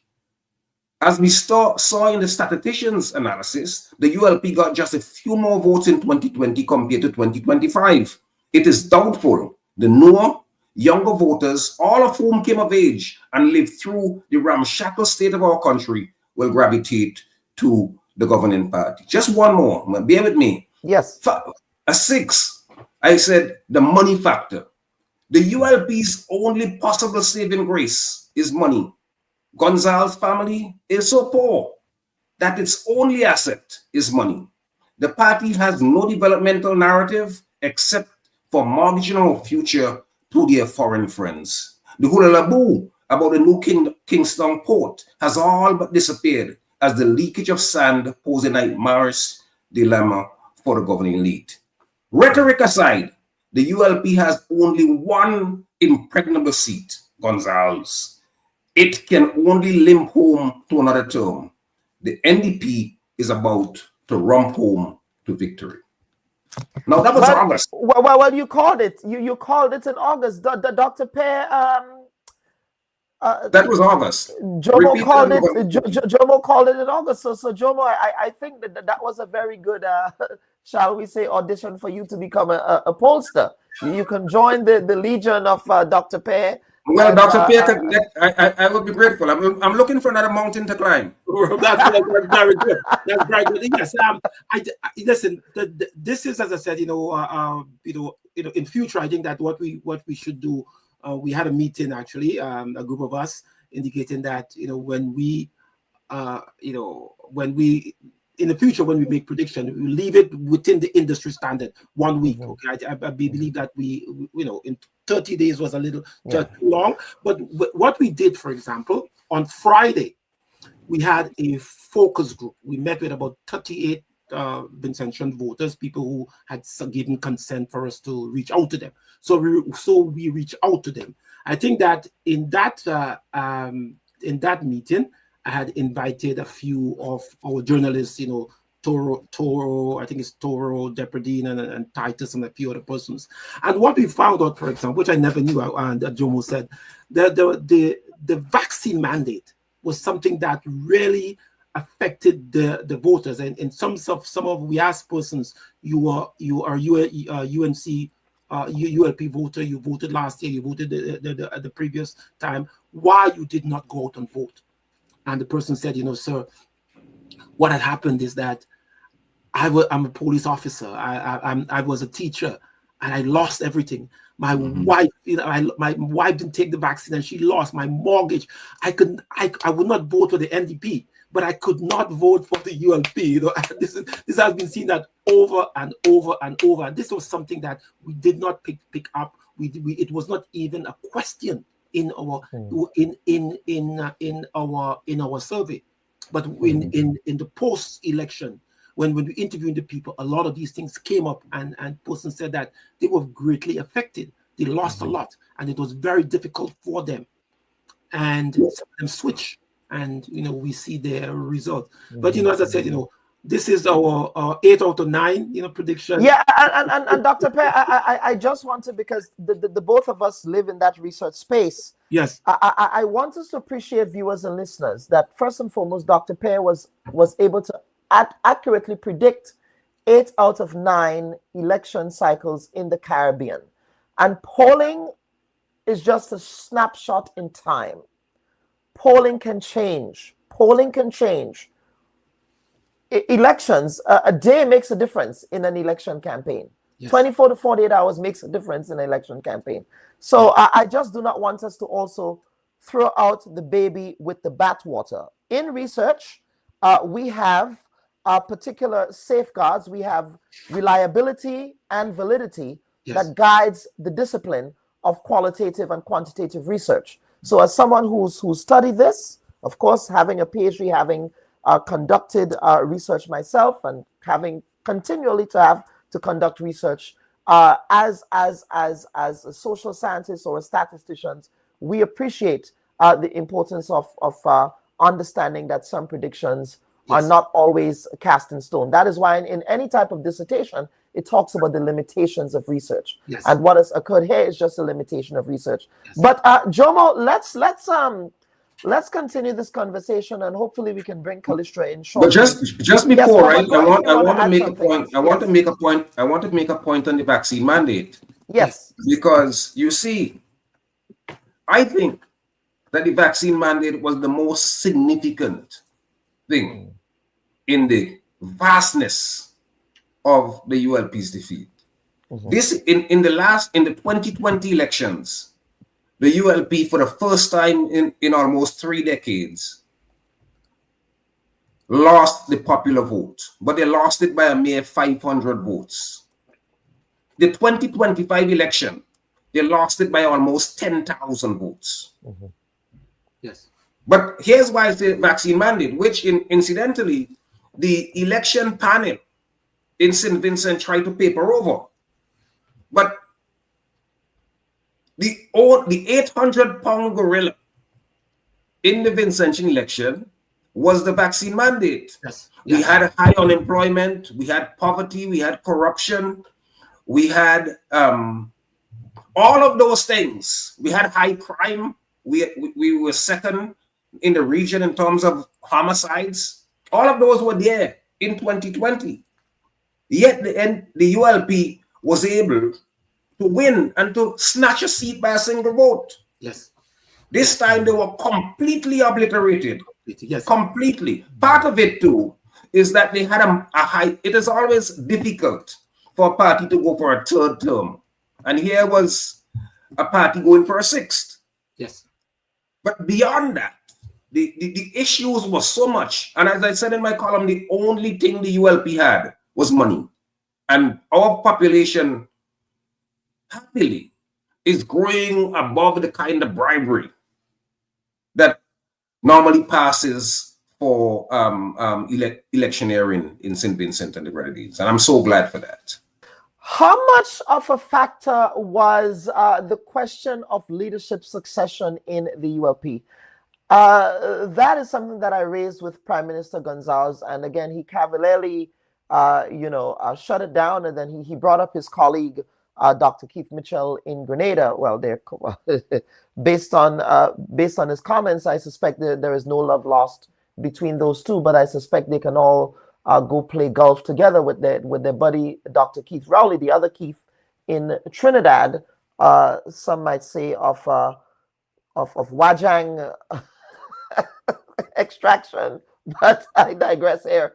But how much of a factor was the fact that Dr. Gonzalez did not cede the leadership of the party to a younger generation? In other words, was there a disillusionment among the rank and file of the ULP base who actually did not go out to vote? I don't think that was a big factor, okay. Although it was a factor, because you see, in my column last Friday called An End of an Era, I was making the point that PM Gonzalez employed the Samson option. He brought down the entire ULP house. It's simply imploded, all because he's so vainglorious that he couldn't bring himself to step away from the leadership. Part of the problem that the ULP had, as well as a mass party, is that it was fundamentally electioneering party. It didn't build any structures. It didn't have a real youth arm. It didn't have a real women's arm. These were people who simply were used as voting cattle when elections came.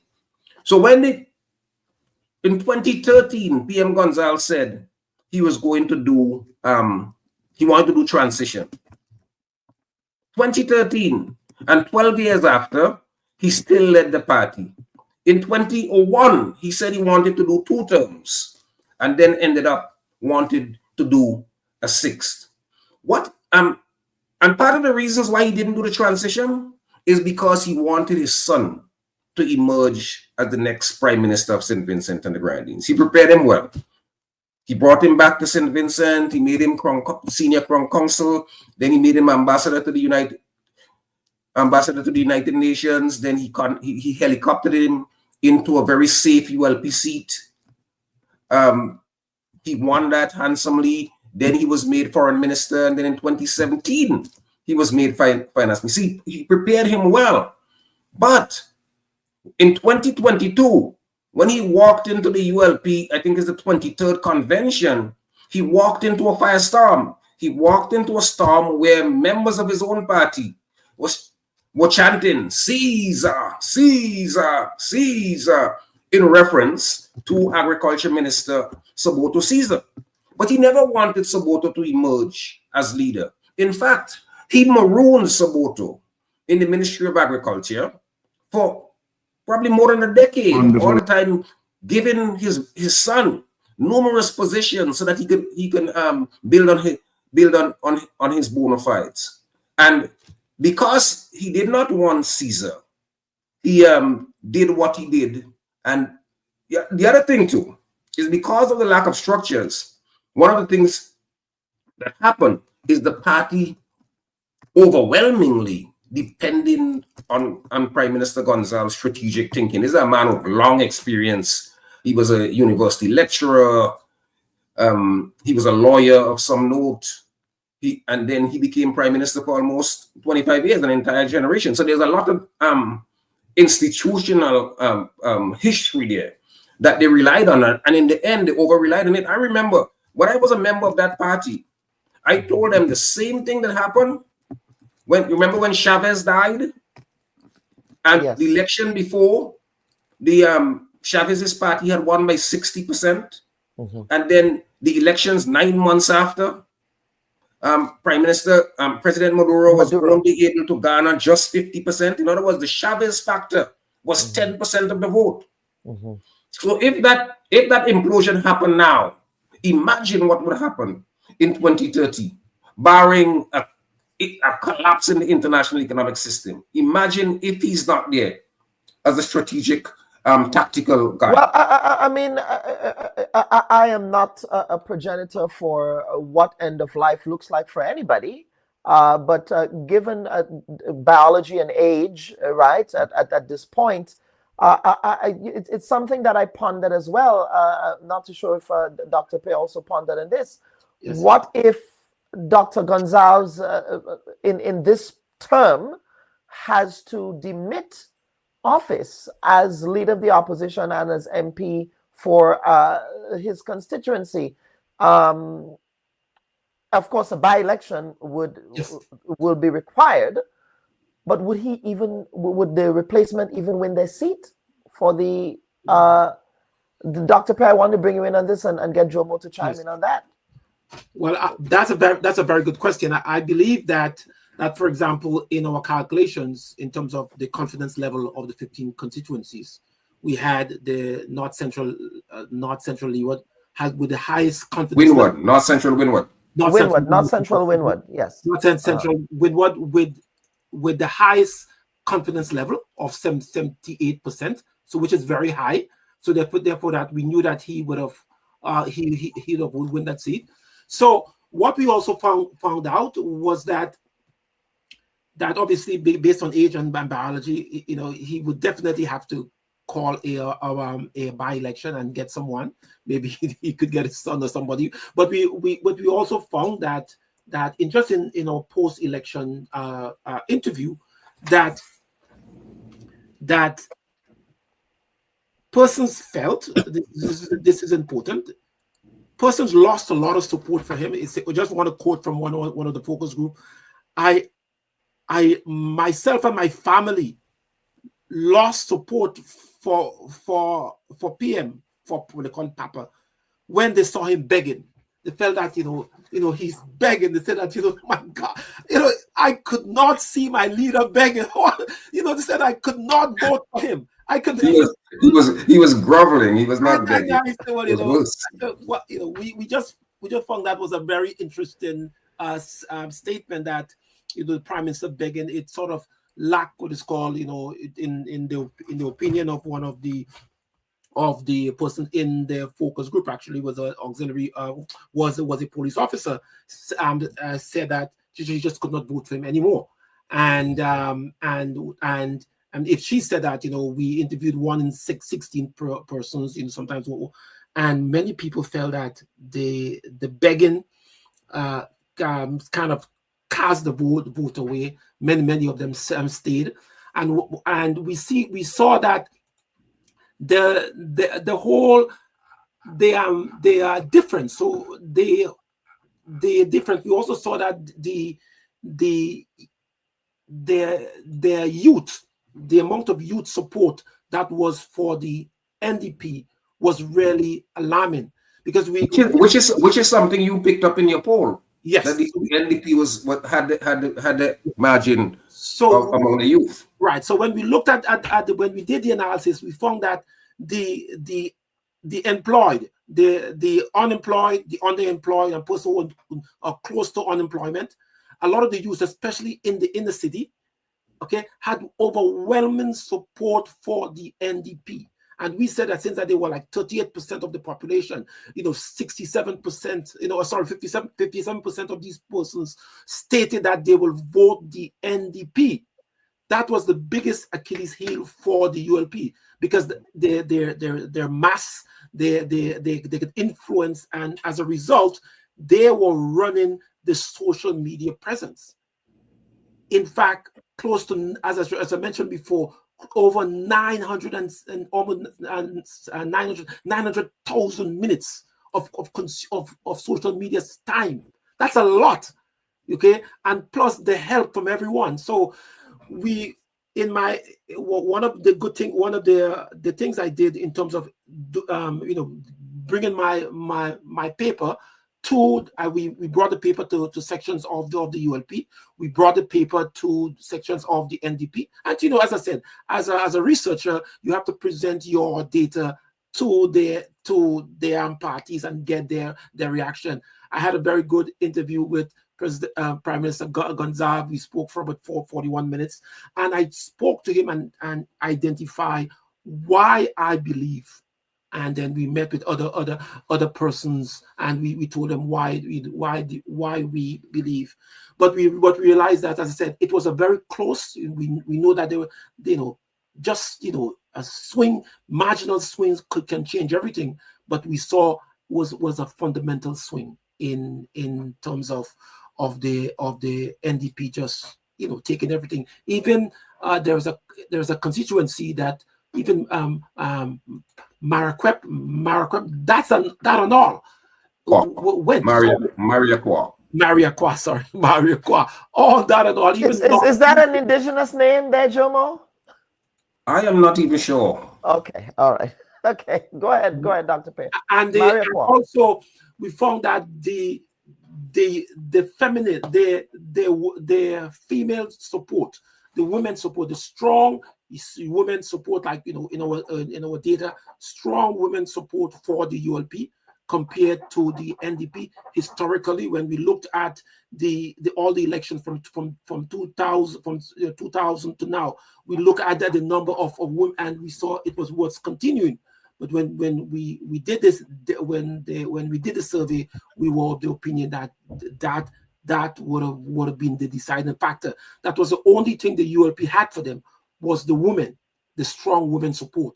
But the youth now took that away. The 18 to 40 age range just swept everything, because they came out in large numbers and took everything. Yes, Jomo, go ahead. There's a point though, because I think if I got the preliminary numbers right, we got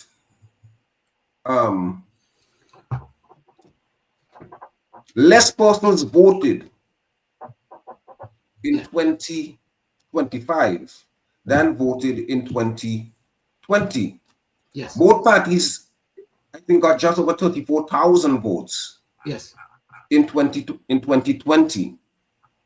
But in these elections, the NDP got just over 36,000 votes, and the ULP got, I think, just over 27,000 votes. Yes. Right, so that's like what, 63? So we might have fallen off by 5,000. Yes. But and Dr. Pierre was making the point about the people who couldn't bring themselves. You see, I think the party miscalculated on the vaccine matter, and I addressed it in one of my columns. They thought that they only had to contend with the 271 persons who took the matter to court. And they completely, radically miscalculated. Because you see, a lot of people were forced to take the jab or lose their job. And many persons, in quick order, realized that they had taken the jab, and then the same departments that the jab was supposed to protect went down because people got COVID again. So they realized it was really foolish. But beyond that, it's the way in which the savage way in which the Prime Minister dealt with those people. Yes. You know, the ways in which he spoke about them, they were lampooned. They claimed that they had medical exceptions and they had religious exceptions. But you could no longer rely in that. You couldn't rely on your doctor, Dr. Bubb, Dr. Pierre, whom you had for 30 years. Yes. The Prime Minister set up a board of doctors who routinely rejected people's religious concerns. They had a czar, like a religious czar. And if your religious view didn't conform with that czar, you were forced to take the vaccine. And compounding all of that is the fact that not only the ineffective nature of the vaccine, but that it caused tremendous, painful, hurtful, injury, adverse impact and injury. Young women had their periods run for months without stopping. Older women who had stopped seeing the period start seeing it again. We started hearing about rare about diseases that were rare or hitherto unknown in St. Vincent and the Grenadines. Young people were falling dead. So the pain was too much, even for some of the people who had historically supported the ULP. And many of them, and you see the other mistake that the ULP made, that it's assumed that because somebody voted for you, that means you're a ULP person, you're a labor warrior. No. People may, from time to time, make a choice, as they did last Thursday with the NDP. But that doesn't mean that, oh, they are now NDP warriors. They made that choice. And sometime in the future, if the NDP don't do good by them, they may reject that party for a whole host of other reasons. So you have to know your population. You have to know your voting population. You have to know your country in order to make decisions as to what you think would impact on them.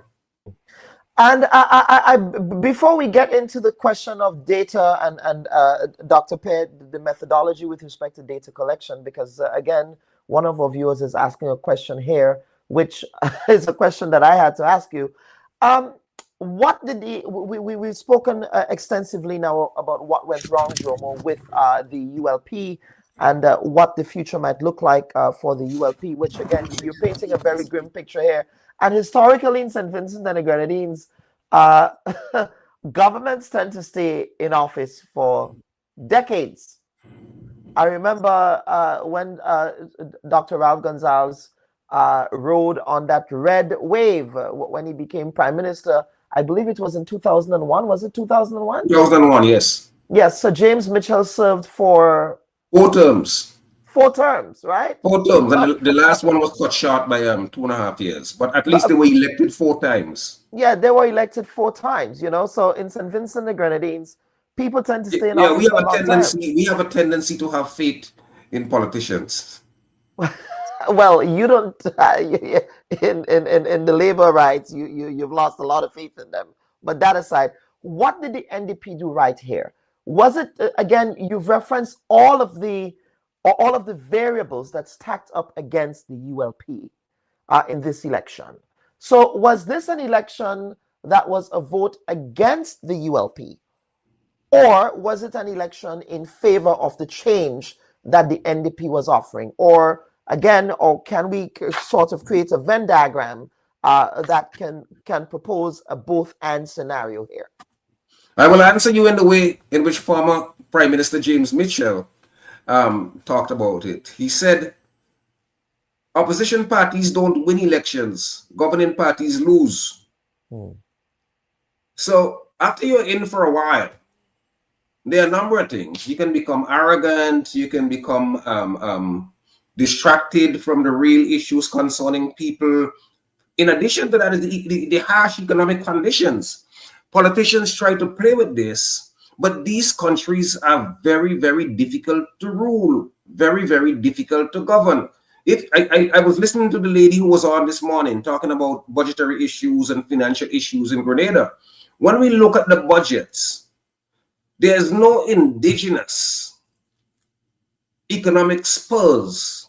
A lot of the developmental capital projects are all funded from outside. We have no indigenous local engine. So we end up borrowing and borrowing and borrowing to try to do this project or that project. And in the end, you can go so far and no further. But with this election, though, I have to say, and I mentioned it when I started off earlier, that the NDP, I think, historically, after 2001, suffered from a rather lackluster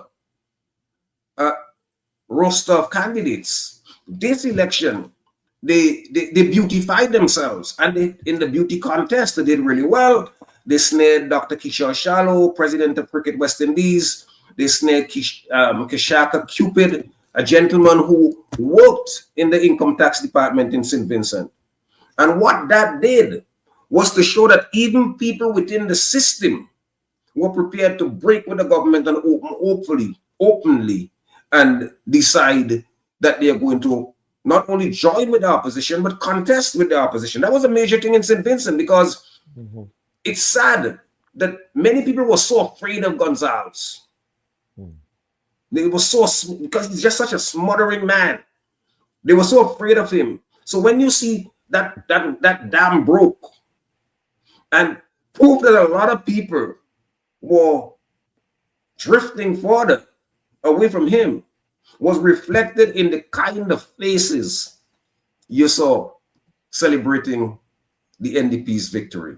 People whom you didn't think, but people were on board. Right? People, as one of my friends says, one of my German friends says, you know, like when a thief is in the dark and he has a big stick, he has a butu, and he's just waiting to hit you when you pass.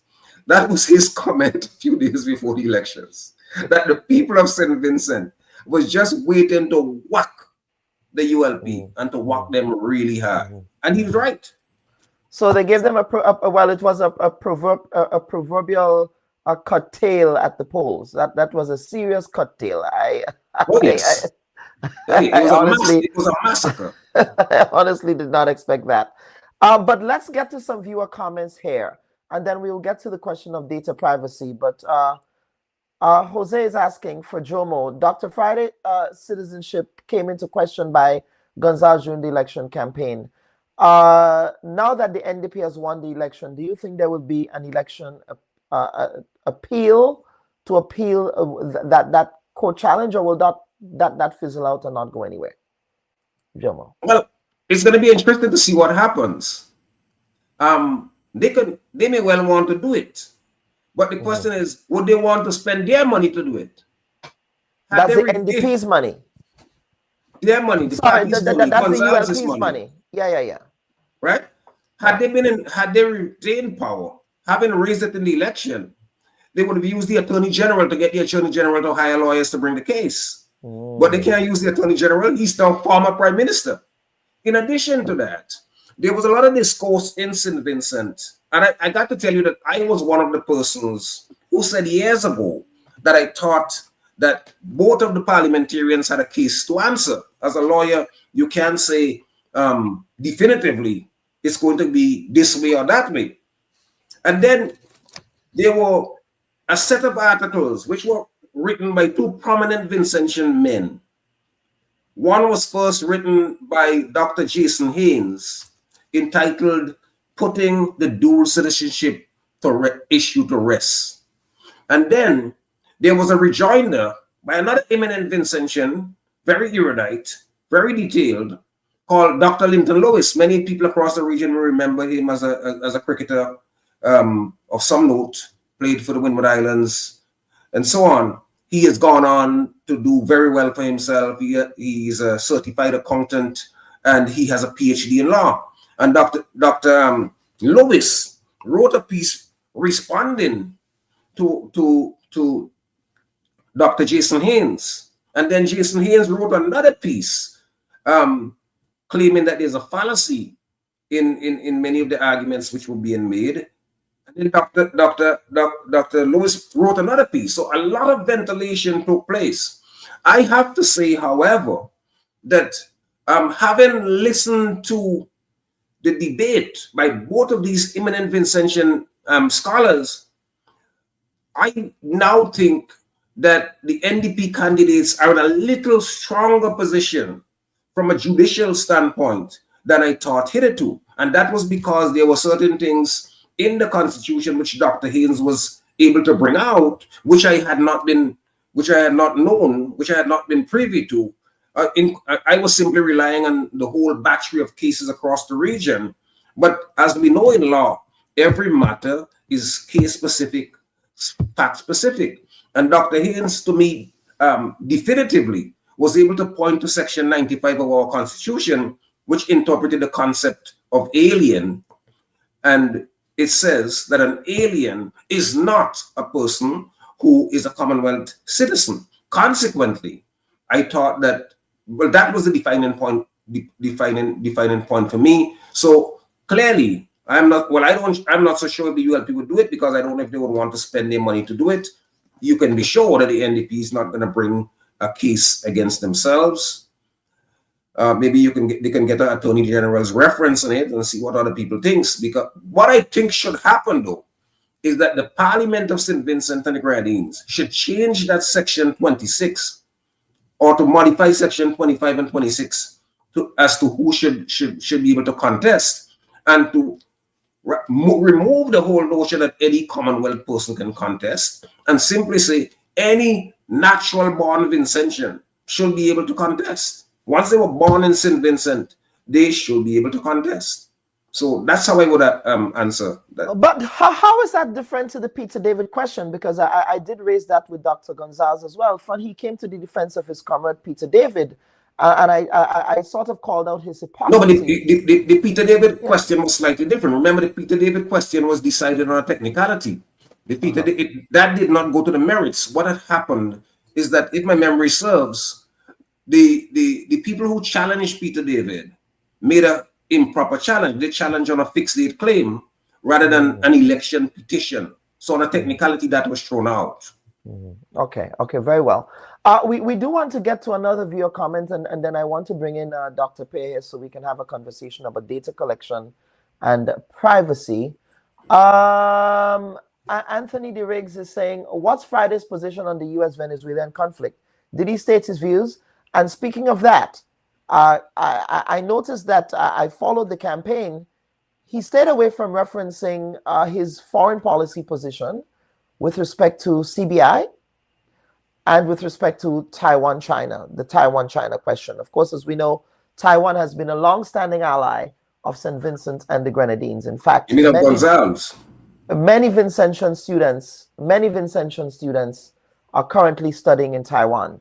And if St. Vincent and the Grenadines is to go the way that Grenada did, and I'm going to share my personal experience now, where I was in Taiwan at the time when Grenada broke diplomatic relations with Taiwan in favor of China. The Taiwanese government took away our scholarships. There were 4 of us. I was one of those left stranded over there without any help from the government of Grenada at the time. And so when I say to people in Grenada who ask me, well, you never came back to be bonded or whatever the case might be, the government of Grenada did not support my higher education in any way, shape, or form. So I'm hoping that if this were to happen, and I hope what happened to me in Taiwan, if St. Vincent, in fact, decides to go the way of China, recognition of the one China policy, that the Vincentian students who I know are in the many over there, in the multitudes, are not left stranded in Taiwan, because the Taiwanese government will take away the scholarships. So that aside, let us talk about what your prediction will be with respect to those foreign policy questions. Yeah. Knowing that the NDP, I got to tell you, that they're aligned to the Republican Party. My biggest concern with this new administration would be issues of foreign policy. For one thing, you remember back in 2019, when they had the Lima group of leaders who had sided with the US and Secretary General Almagro of the OAS in an attempt to hoist an unpopular Juan Guaido on the people of Venezuela. Some Caribbean countries, some Latin American countries went along with that plot and did serious damage to Venezuela. A lot of their resources was squandered on Juan Guaido, who at the time when they hoisted him on the Venezuelan people, only 12% of the Venezuelan people knew him. Now, everyone ought to know that the regime change operation of the United States has nothing to do with drugs, or narco-terrorism. It's the same playbook that they bring out each time. The same playbook. And what they're doing is just re-oiling the 1999 attempt to remove Manuel Noriega. So it is my hope that the United States, that the Vincentian leadership led by Dr. Prime Minister Godwin Friday would not fall into that trap and simply go along with the US on the question, because it is a canard. Everybody knows it's a canard. Trump has clearly said, we want the oil. Elon Musk says, we want the resources. So this is an oligarch, a very tiny oligarch that's looking to use its might, use its politics to take away people's resources. And you know why you know that? These guys always talk about oppression and the need for democracy and so on. But none of them have ever talked, no American leader has ever talked about, oh, we are going to go fire missiles on North Korea. You know why? Because North Korea is a nuclear power. But they take advantage of the weak in much the same way they said that there were weapons of mass destruction in Iraq and destroyed an ancient civilization. In much the same way they said that Gaddafi was this murderous, tyrannical dictator who had given Viagra to his soldiers so that they could rape, and destroyed the second largest and second most developed country in Africa. And today, in Tripoli and Benghazi, people of my complexion are being sold as slaves in Libya.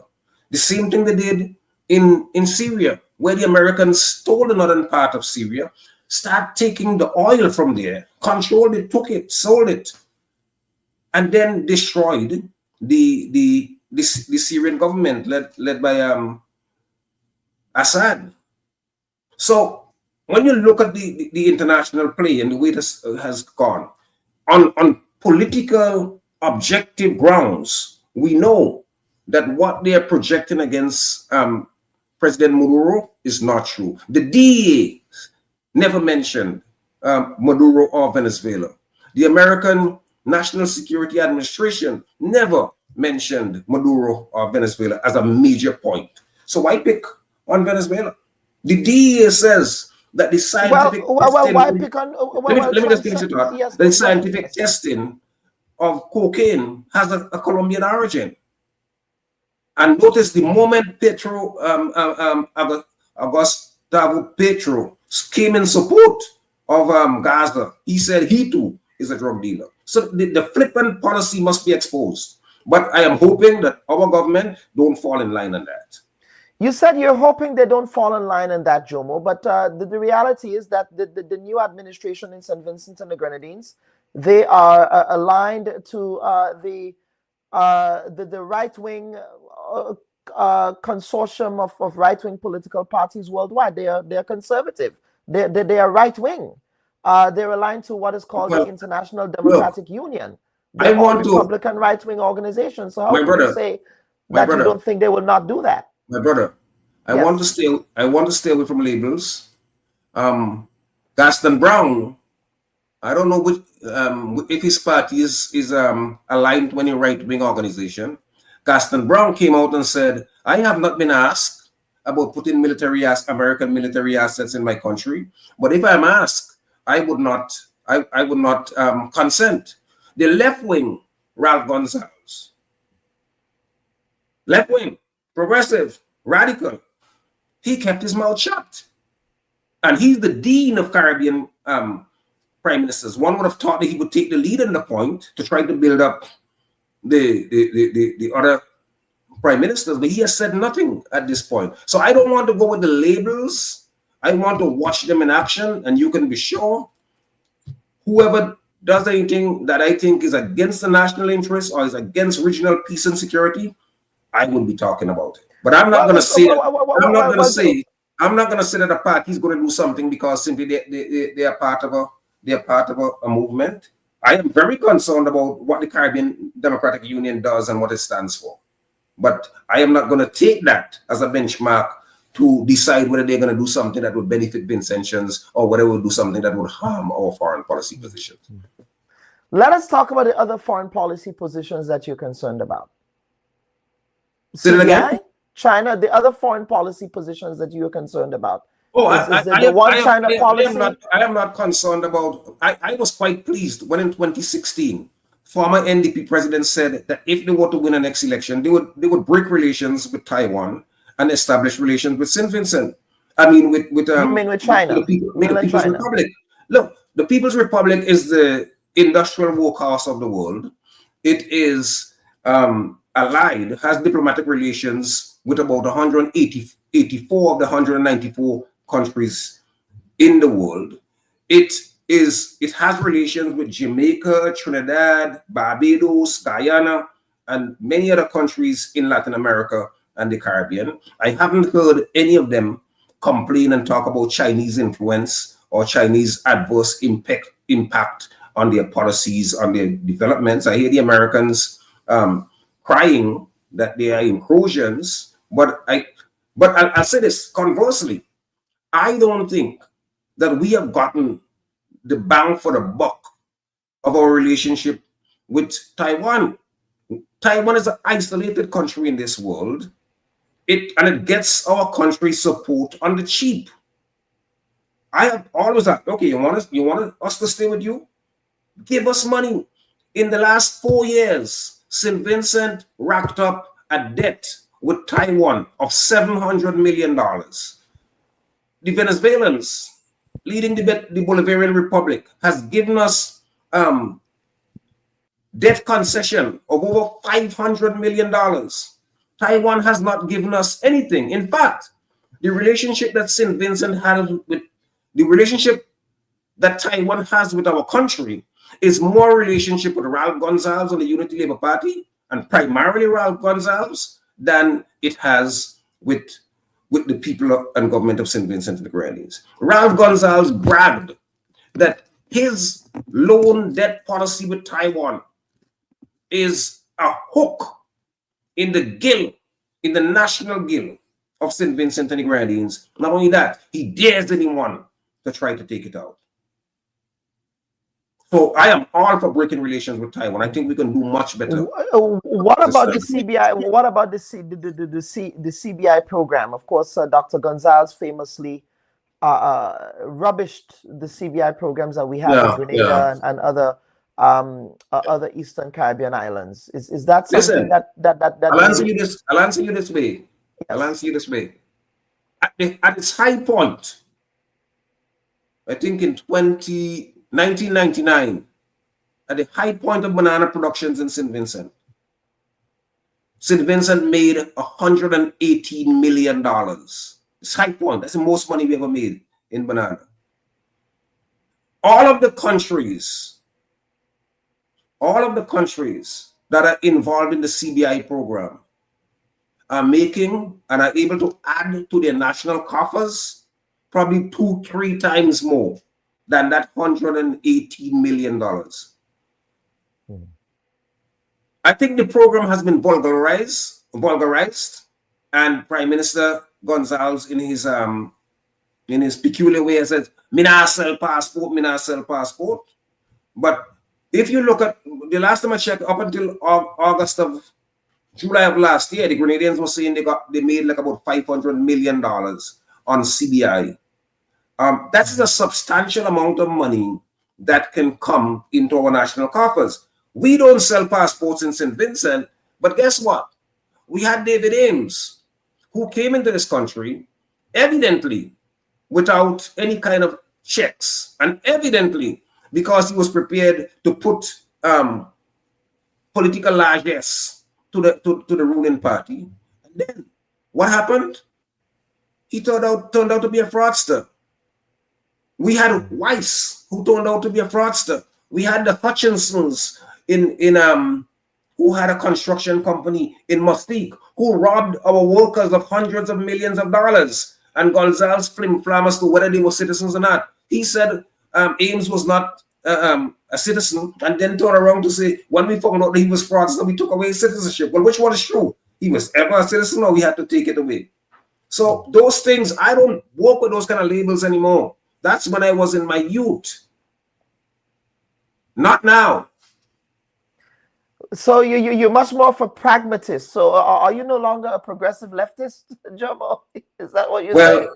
I think that I'm more left. I think that I'm yourself of the notion of being a leftist. So I told you I am not doing ideological labels, but I think that I'm more left and more progressive than a whole host of other people in St. Vincent de Grenadines. Because at the bottom line, I want benefit for St. Vincent and the Grenadines. And if Taiwan is giving us 40 scholarships now, and we do our work well and we make arrangements with the People's Republic, I am sure we can get 80 from them.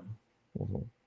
Have you been asked to serve in this new NDP? No, I have not been asked. I am not a member of the opposition Democratic Party. I don't have any special relationship with them. I don't talk to Dr. Friday. The only person that I had some conversations with ever so often is Dr. Kishore Shallow. That's because I knew him for a long time.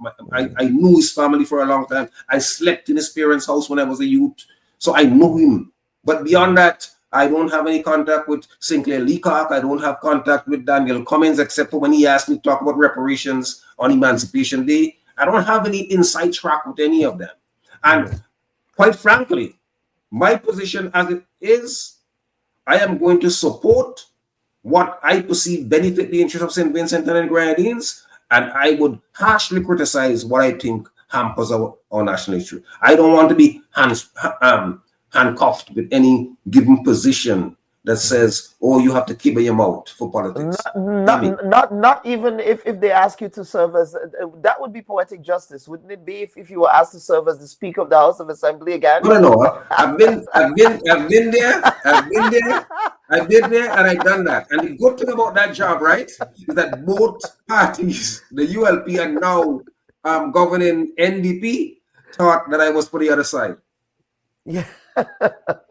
Well, we get it here in the media. On some days I'm NDC, on some days I'm an NP. Of course, but that's what makes you feel the media work, right? Exactly, right, yes. Yeah. But Jomo, we'll get to you for some closing comments shortly. But I want to get back to Dr. Pear. You've been waiting in the wind here, sir. And I want us to talk about, Dr. Pear, this whole question of data.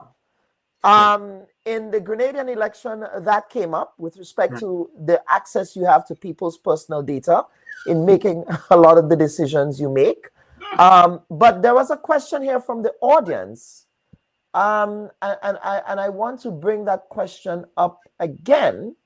It's further up. Okay, so how is, Dr. Pear, the question from someone, I believe, Nicole Etienne 7882 over there on YouTube.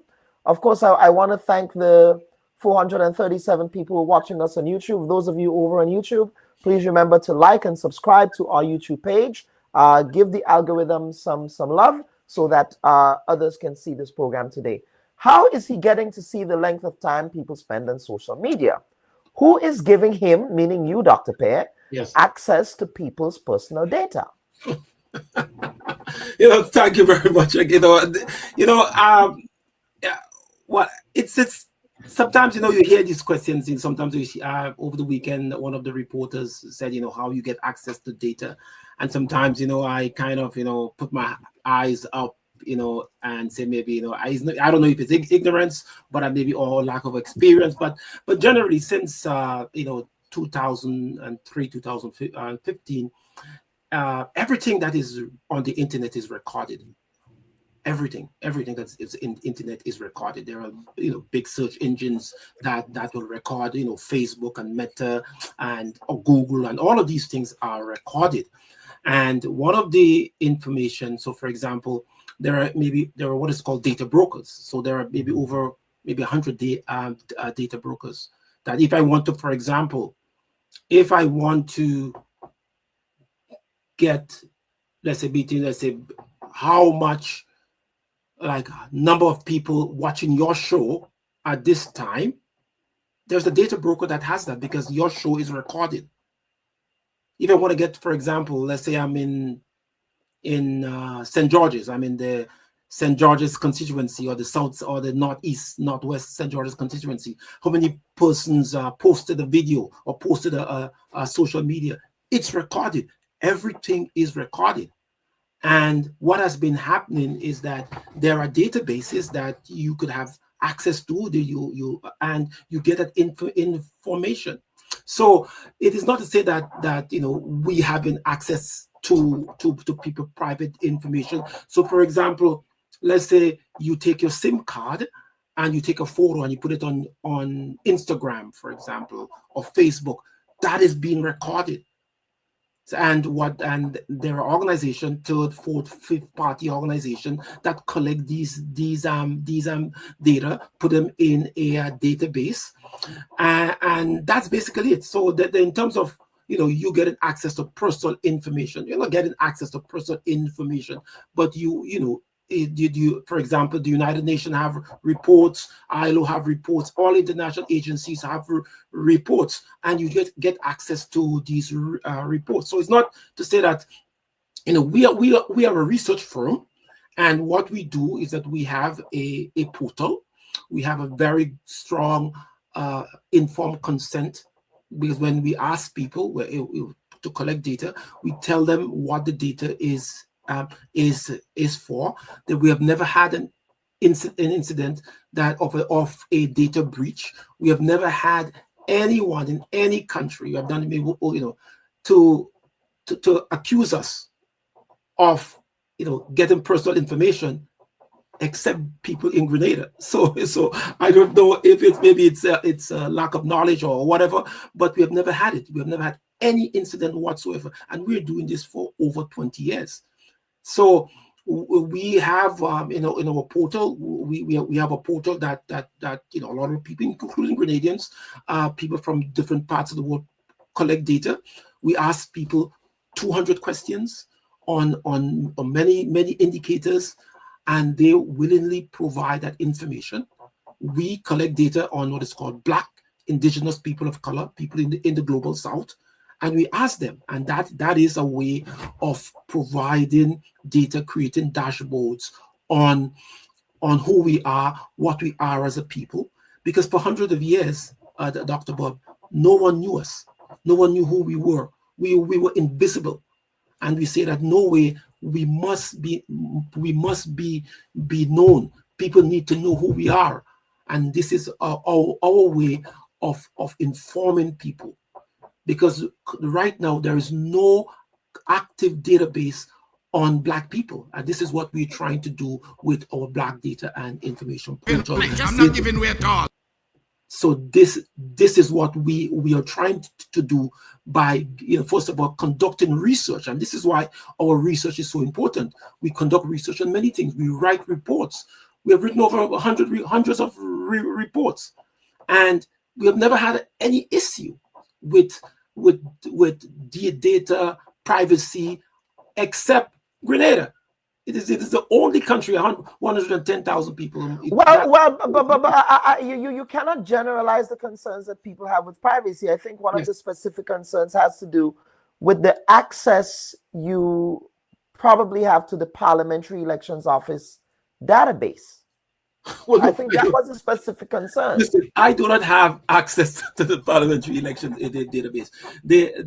Like in St. Vincent, the parliamentary, there are data sites that have that, for example, everything that is on the internet, everything that is posted on the internet is somewhere secured, somewhere recorded, and there are persons, there are organizations that have these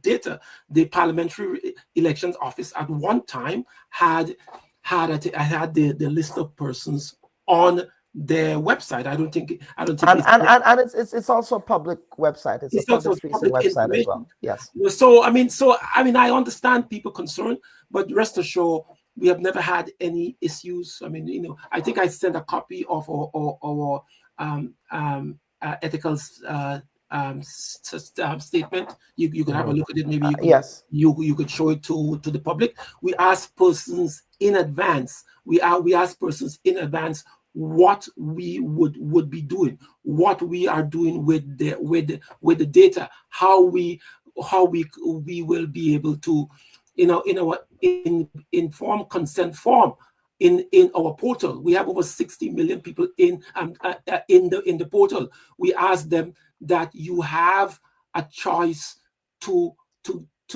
get out. If you have any questions or concern, please contact us. If you want to participate in the survey, click yes. If you don't want to participate, click no. We ask them twice. Okay, the data protection. Your data will be stored securely and handled in compliance with data protection best practices. We have never had someone. No one has ever said that they were concerned about the breach of data or the way we collect data. We do a lot of work for many of the international agencies, many of them, and we have never had an incident. What we do, for example, there is something called the World Bank Data Solutions Service Solutions Portal. If someone can Google World Bank Service Solution, that's one of the largest survey platform in the world. They collect data on hundreds of countries, and no one has ever had problems except persons in Grenada. So I don't know why persons will be so concerned about that. But yes, they're concerned, but there has never had, and I want anyone to say, to ask if anybody has even had, if the name has been mentioned in any survey, because the rule of stats, we don't mention anybody name. It's an automatic. We don't mention people, but we mention income, we mention age, we mention age band, but we have never mentioned anyone by name. And this is according to yes, but I think people need to appreciate, once you I do not even know if people read the end user agreements when they sign up to use TikTok or Facebook or YouTube or Instagram, or in fact this program is being streamed on a site. Look, I have come to the conclusion that privacy is dead. Privacy is dead a long time. Sometimes I make comments on my own personal Facebook page. Yes, and it ends up on certain fake pages in Grenada, with people trying to, impute improper motive on my part. So privacy is dead, and that is an expectation. What we have to look at also, for example, let's say I think someone can comment about Telescope. Okay, they had a meeting in Telescope. One of the political organizations had a meeting in Telescope, and this information was streamed publicly. No one told them to stream it. It was streamed public. So if it's streamed publicly, if someone took a photo and uploaded it on social media, that is that information, that the people there are recorded. All the people, anyone, any photo or is recorded. Every radio station is recorded for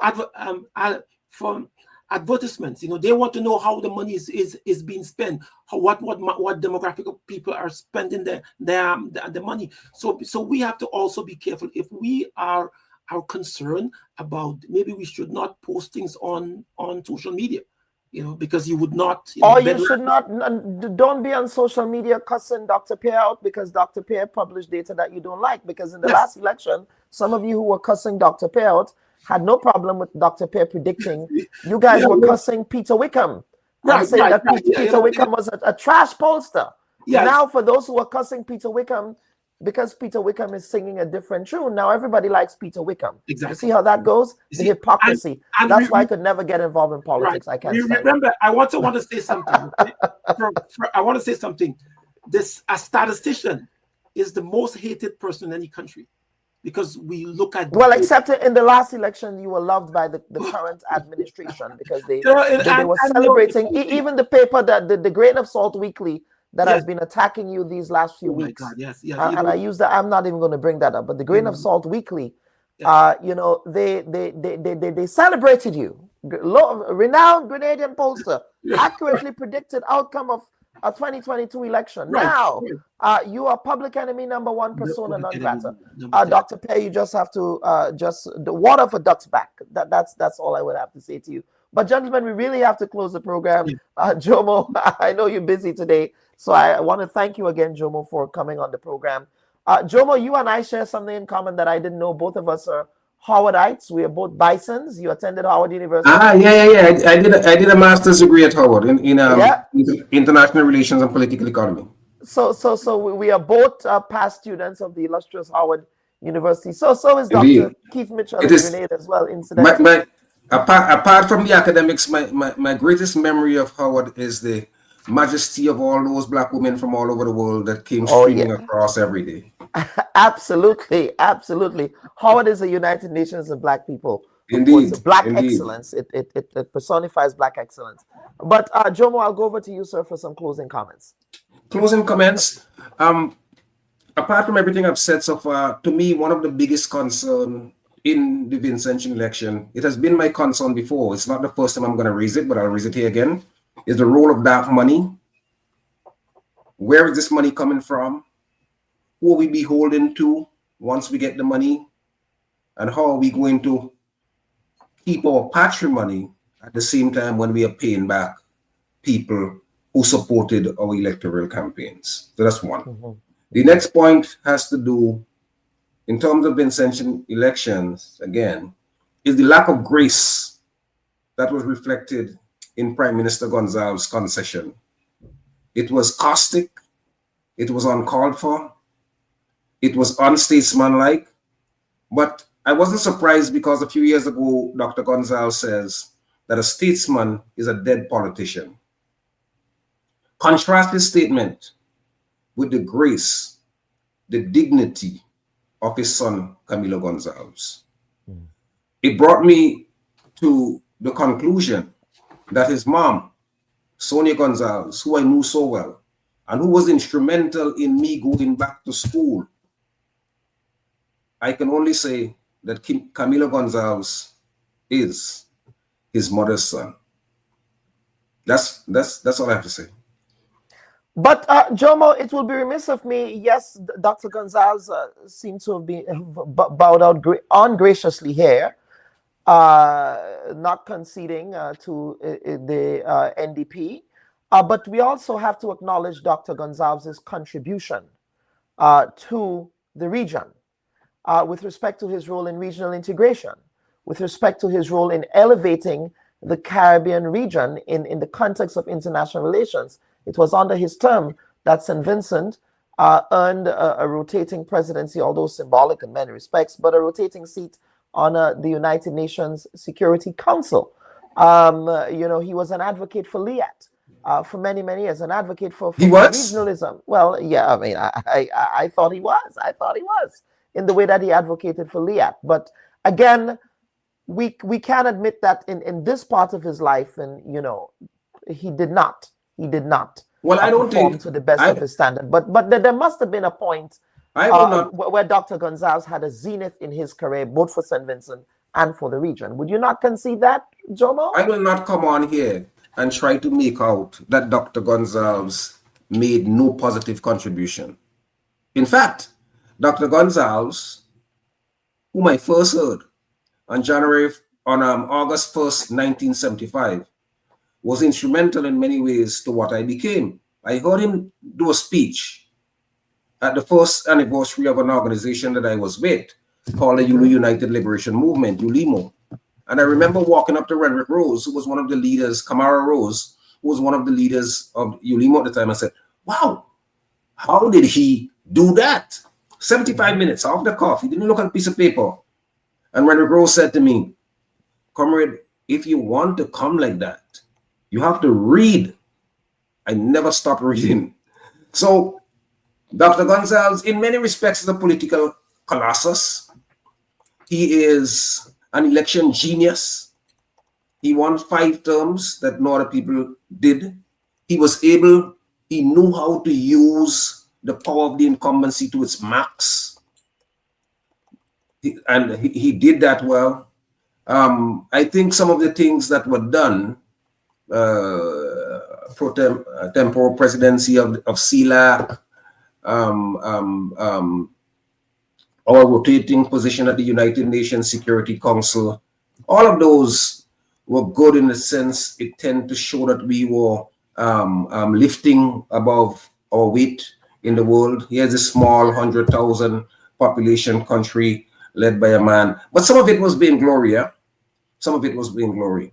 Because in the end, I think those two positions cost us more than we got from what we did. But certainly, you can't underestimate or undercount. He has left a big footstep. But if you notice in the last few years, 6-7 years maybe, he has been completely eclipsed on the regional and international stage by the Barbadian Prime Minister, Mia Mottley. So he does not take the kind of positions that he championed. He was a lion, I remember, for the reparations cause, you know, going out there and pushing. And I remember saying, well, if we get just a mere half of CARICOM to support reparations, I would be quite pleased. And we went to a CARICOM meeting in 2013, and CARICOM unanimously, on Prime Minister Gonzalez's initiative, took up the issue of reparations, which has reverberated throughout the world. We see a revitalization of the reparations movement in the United States. We see more and more people across the world speaking about reparations. So you have to give a man what belonged to him.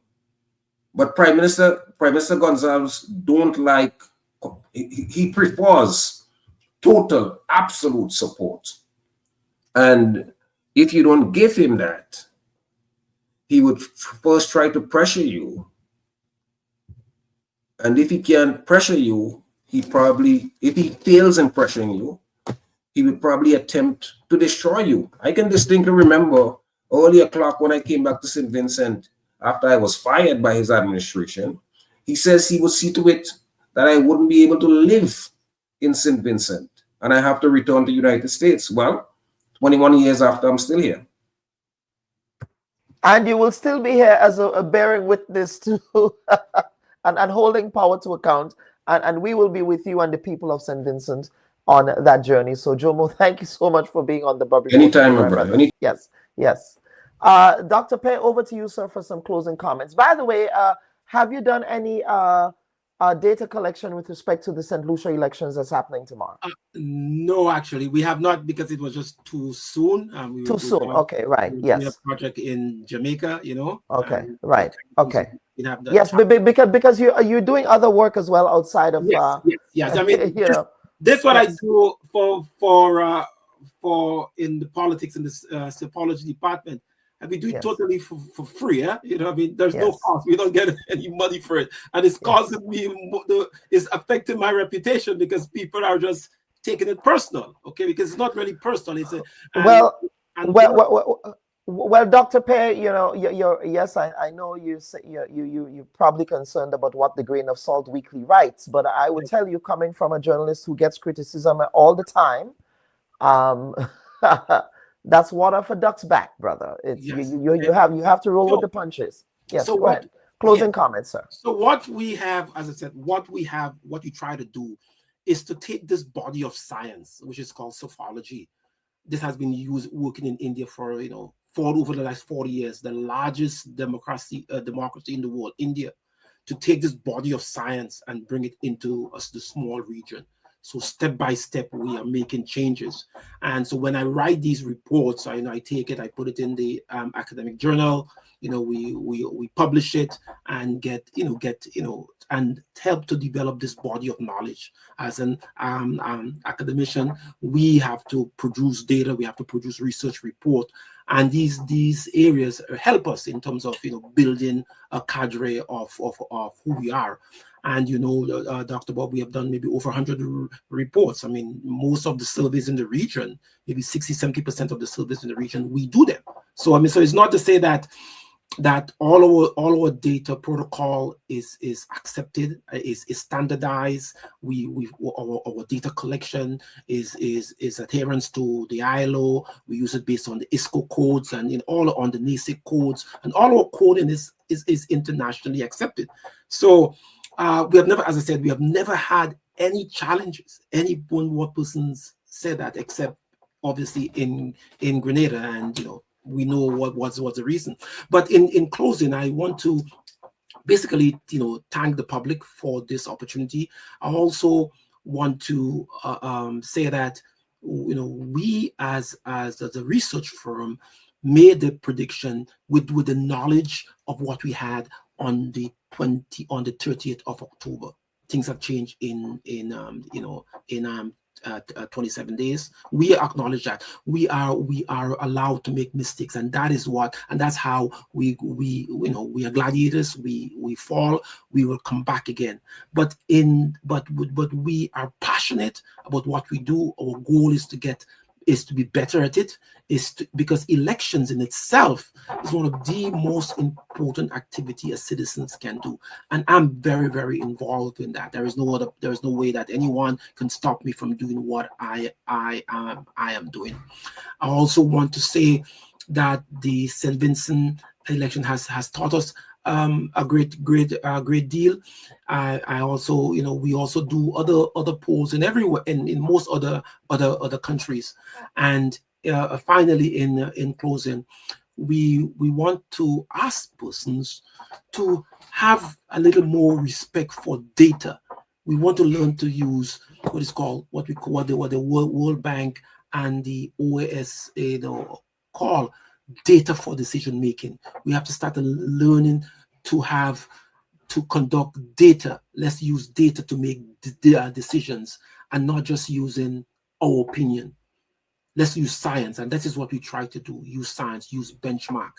And as I said, we have done it. We have always done it, and we will try to encourage a lot of and thank you for the support over the last 6 weeks. Myself on the media, thank you for the support. Persons from various political organizations have reached out to me, saying that, hey, this is not like us. We apologize for what you're receiving, but that's life, And what we want to say that we want to thank you very much for allowing us to be here today. And thank you very much, Dr. Bob. You have a great show. Thank you. All right. Thank you so much, Dr. Justin Pay, and before him, Jomo Thomas. Thank you, gentlemen, comrades, dare I say comrades, for appearing on this week's edition of the Bubb Report. But viewers, before we go, I think it's important that we mark Dr. Gonzalez's departure from the executive arm of leadership in government by talking about his role as an advocate in the early 70s. A lot of folks may not know this history of Dr. Gonzalez, but as a student of history, that is something that I studied in my earlier years, in my undergraduate years. But during his first year at the University of the West Indies, and of course, this is from the censorship years, Comrade Ralph, and this is from Tenement Yard Media, I believe, which is a Jamaican publication. Now, during his first year at the University of the West Indies, then Ralph Gonzalez submerged himself on campus as an economics major. He was a member of the Taylor Hall cricket team and played steel pan alongside the late Patrick Manning, who would become the future Prime Minister of Trinidad and Tobago. He was also a champion debater, where by year end he received the top debater accolades, the Full Color Award. By his second year in 1968, he represented the University of the West Indies in a two-member debating competition at the American Debating Championships. Ralph and his teammates emerged the winner in the final round against the University of Pittsburgh. In 1968 was also the year when UWI started an African history course.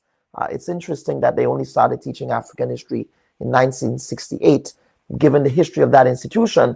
The first time ever any African history course was taught in the region. So to teach it, the University of the West Indies recruited the 25-year-old then Guyanese academic, Dr. Walter Rodney. Seeing as the semester had already started, by the time he arrived in Jamaica, Rodney served tutor duties and was Ralph's tutor in Caribbean history. By October 1968, when the government of Jamaica banned Dr. Rodney from re-entering Jamaica, it was Ralph Gonzalez, in his capacity as the newly minted guild president, who led the protest over the government decision. Of course, and famously, we know that the government of Jamaica at the time was not happy with Dr. Ralph Gonsalves' decision, and I believe he was either arrested or sanctioned or perhaps banned from re-entering Jamaica at the time.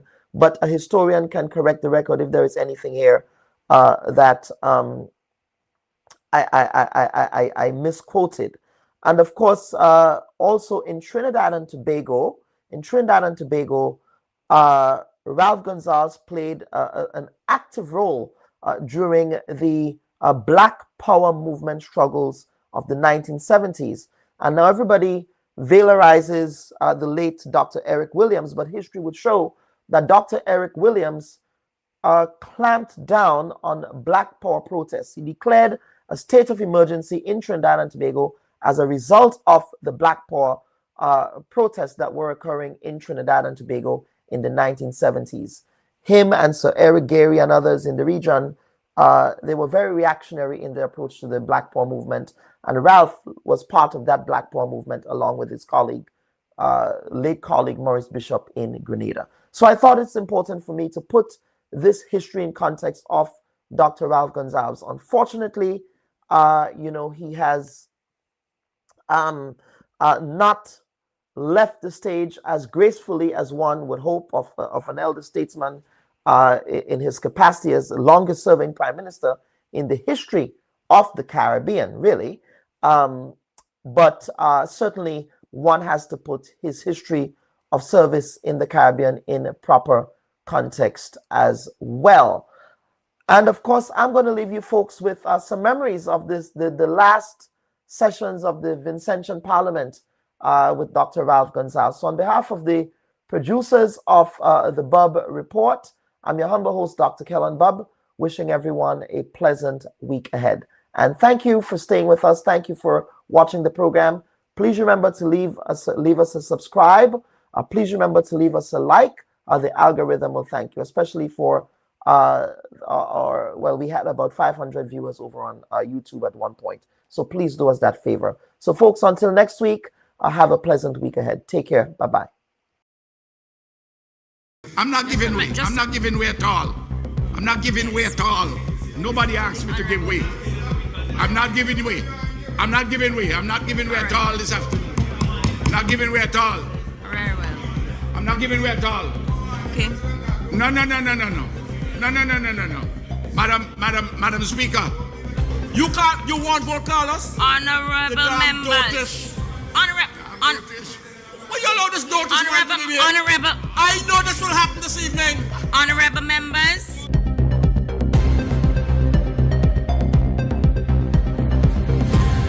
This government repealed and replaced the Audit Act, and we strengthened the capacity of the audit. This government has been asking repeatedly for the leader of the opposition to summon the Public Accounts Committee, which is chairman. And in 22 years and 7 months, they have never once summoned the Public Accounts Committee. You summoned it once. You summoned it once. Well, the point about it is this. I'm not giving way. I'm not giving way at all. I'm not giving way at all. Nobody asked me to give way. I'm not giving way. I'm not giving way. I'm not giving way at all this afternoon. I'm not giving way at all.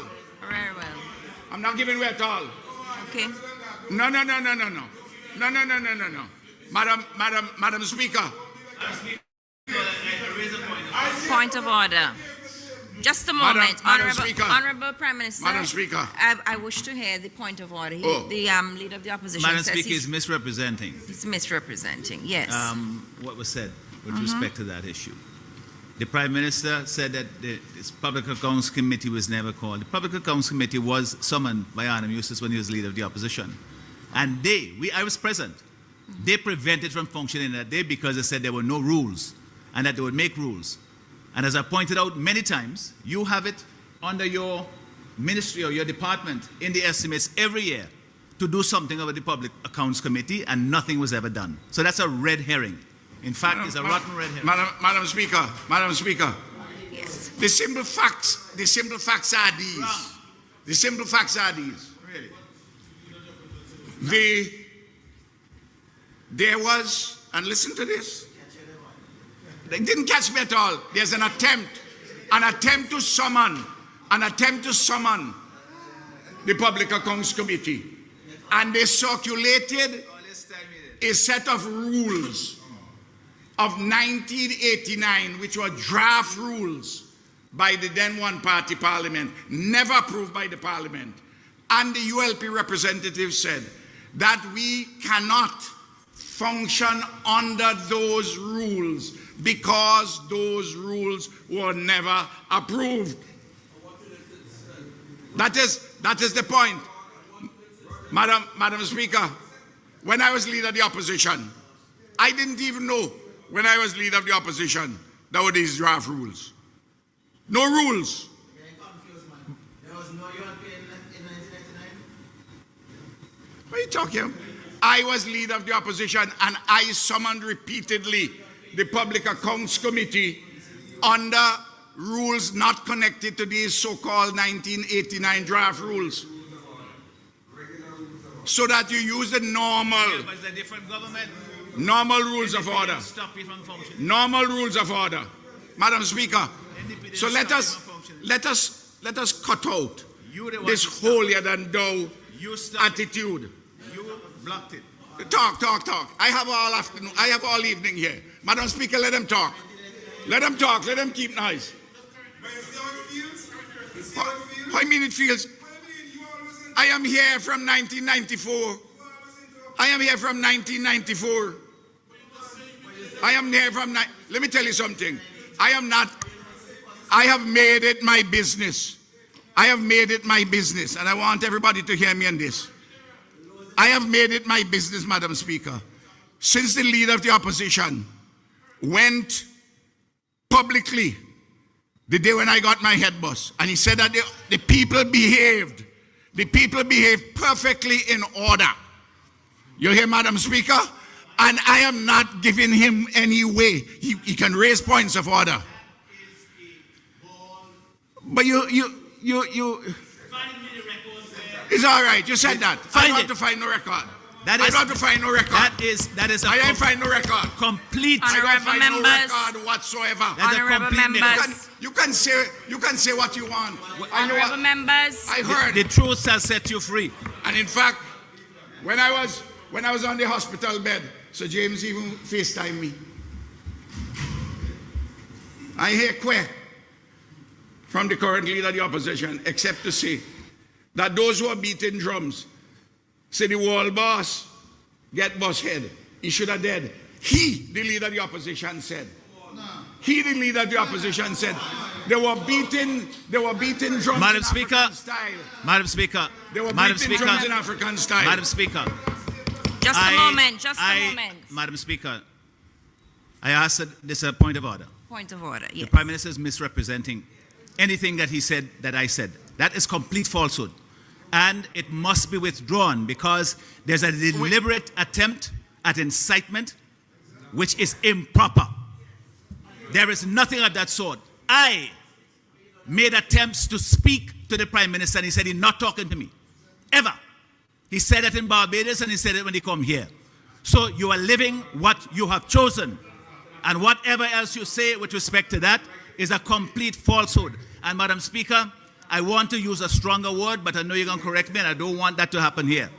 Because this is completely a misrepresentation of it. If you think you're playing to your gallery, fine, but don't tell... Madam Speaker, I stand on what I say as a fact.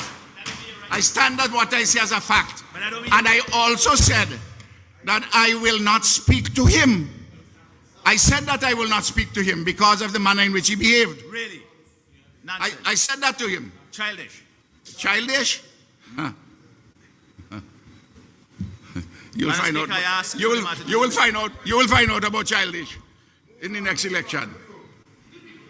No, Madam Speaker. Yes. Madam Speaker, this is serious. I'm rising on a point of order again. Yes. This is a falsehood that needs to be withdrawn. It's not a small matter. Just a moment, Bring Honorable Member. the record to this honorable house that I said any of those things that the Prime Minister said. Just a moment. In fact, Madam Speaker, on the day of the incident, I ask you, check the record of the honorable house and see what I said that evening. And you will see what is correct. You be quiet. You didn't know you. So I was there. So why you don't correct him? So why don't you correct him? So why don't you? How do I say what? Oh, a bunch of liars. Honorable members. Honorable members. Honorable members. Honorable members. Honorable members. Order. Order. Honorable members. Honorable members, please be quiet. I myself am a little bit confused because I believe what the Prime Minister said had two components, and I believe that there is some overlapping of what he said. I believe that he was making reference to other things that were said by some other persons. No, he said me. Hold on, just a moment. I'm asking for clarification myself, Honorable Member.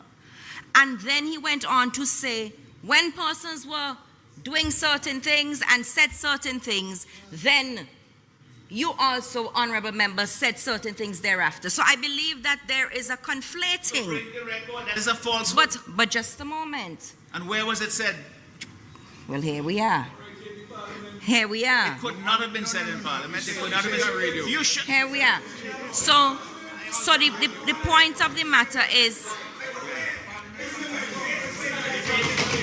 Debate the estimates. Debate the estimates.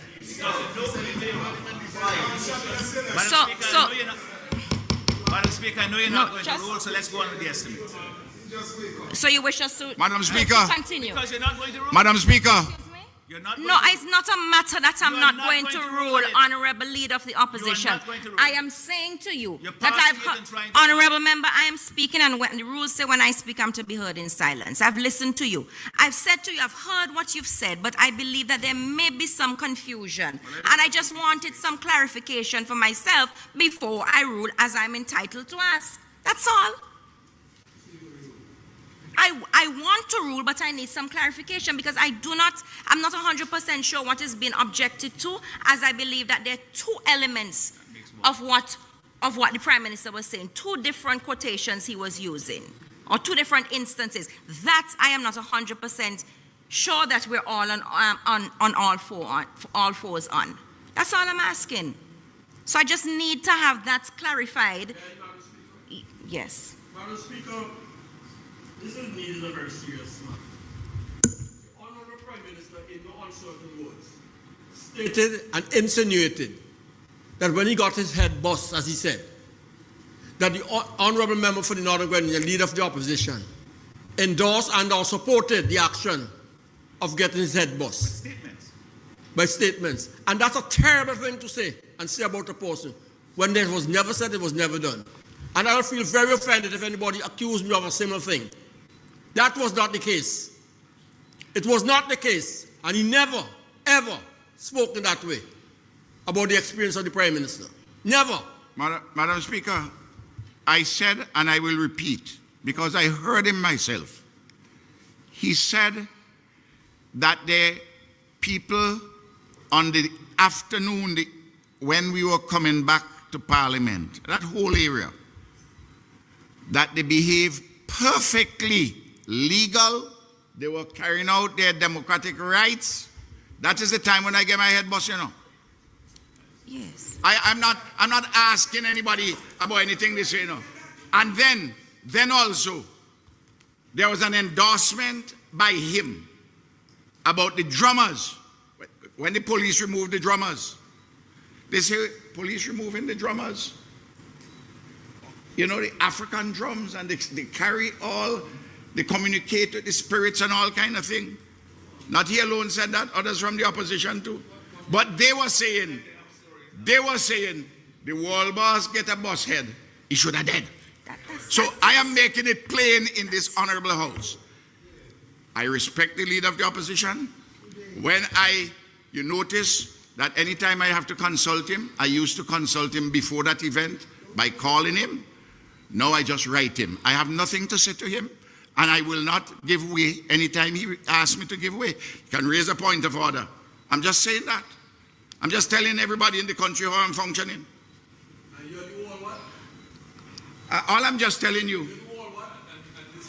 I'm not the whole anybody. I'm just a human being. And that's I'm just a human being. That is what I needed the clarification on. That is what.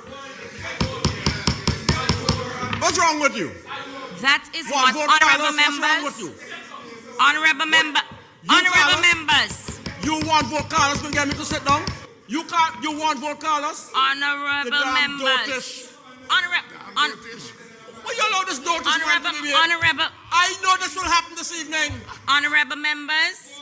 I know this will happen with one honorable member. Who the hell you think you're talking to? You Carlos? No. You nothingness. What the hell is you? Honorable members, I'm on my feet. Not you. I must sit down and understand this, but not with you. Central Kingston. When you rebuke him, just a moment. I ain't taking the nonsense from him. I am not taking nonsense from one vote, Carlos. Honorable member, I'm on my feet. It's me? I'm going to address everything. Please have your seat, honorable member. One vote. Honorable members. What the hell wrong with you, boy?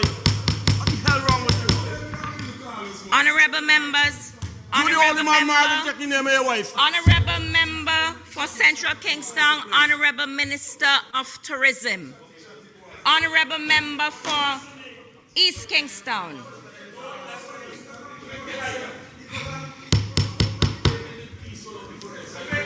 Honorable members. Honorable Minister of Tourism. Honorable member for Central Kingston. Yes, please, madam. So, we are honorable members. Yes, please. Please, everybody be quiet. Thank you, everybody. What's wrong with you? I'm getting the distinct impression that we are descending into an arena of disrespect for the authority of the speaker when she rules, and members must desist. Don't tell me not me. I'm getting the impression, just a moment, I'm speaking. And it is time that we get matters under control here. I fully understand the lively nature of these debates. This ain't lively.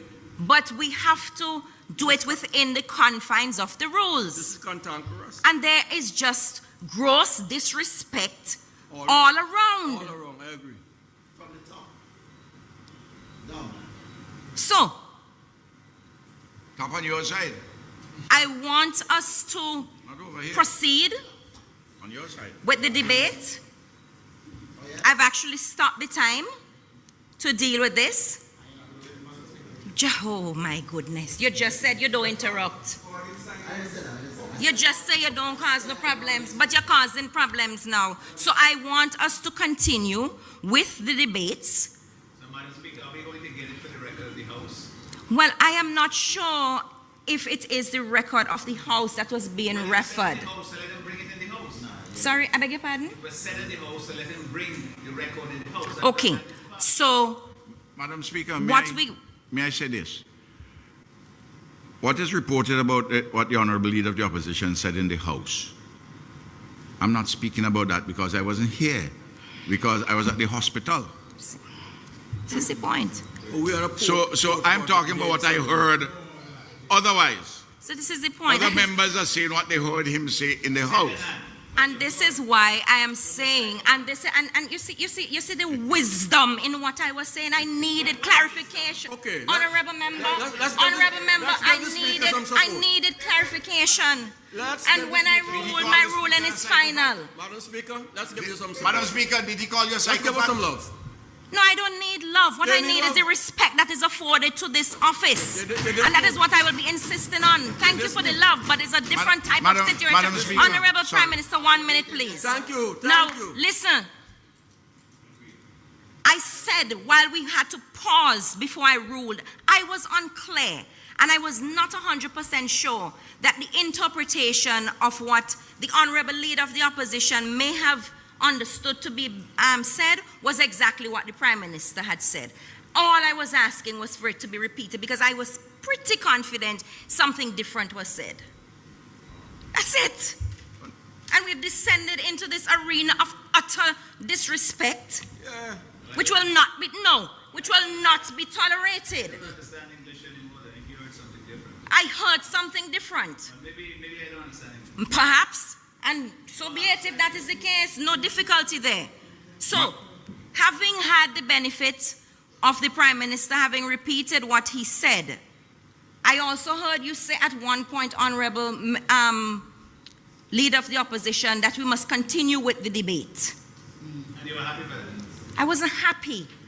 I said that's the last thing that I've heard. Now that you've had also the benefit of the repeat, are you still proceeding with your point of order? I think it ought to be withdrawn, Madam Speaker, because it's a falsehood. It's a your characterization is completely false. I have never associated myself with any comment of that nature, and I will never. You've never associated yourself. Never. Honorable Member, I want you to put your mic on because I need to hear you very clearly and for the purposes of the recording. I would never associate myself with any such comments. I would never make such comments. I would never endorse that sort of conduct. Never. And you didn't, and you have never done did. so. Never, ever. Very well. Honorable Prime Minister, let us proceed. Let us proceed. I know what is it. Let us proceed. I know what I heard and what I said is the gospel. Very well. Let us proceed. Madam Speaker, just one residual matter. I heard the Leader of the Opposition said something just now, sycophant. I don't know if it was referring to you. I don't know if you heard that. I heard that he was across when you was really... Well, I would say I did say sycophant, but not in reference to the Speaker. I said you heard those comments that you are attributing to me from your sycophants. That's what he said. Check the record. I see. You didn't call her sycophant. No, Honorable Prime Minister, I would never conceive that the Leader of the Opposition would take leave of his better senses and refer to you have a higher in opinion that than I have. Never. So you have a higher opinion than I have, Madam Speaker, very of the Leader of the well. Opposition. And let us continue. I don't have a very high opinion of him. I don't have a very high opinion of him. Please proceed, Honorable Prime Minister. Madam Speaker, for the benefit of those who are listening, if you permit me, Madam Speaker, the first point I was making was that there's no government in the history of this country which has been as committed to openness, transparency, and financial probity like this government. Hi everyone, thanks for checking out the Bubb Report's social media pages. If you'd like to get more videos, show highlights, and watch our weekly live show, follow our Facebook, Twitter, and Instagram pages, and also subscribe to our YouTube channel. You can catch repeat episodes on Wednesdays at 4 and 5 p.m. respectively on CRFM Radio and GBN TV in Grenada. We are also viewed on Sundays at 8 p.m. on WPG-10 throughout the Caribbean. Thanks for watching. We are all...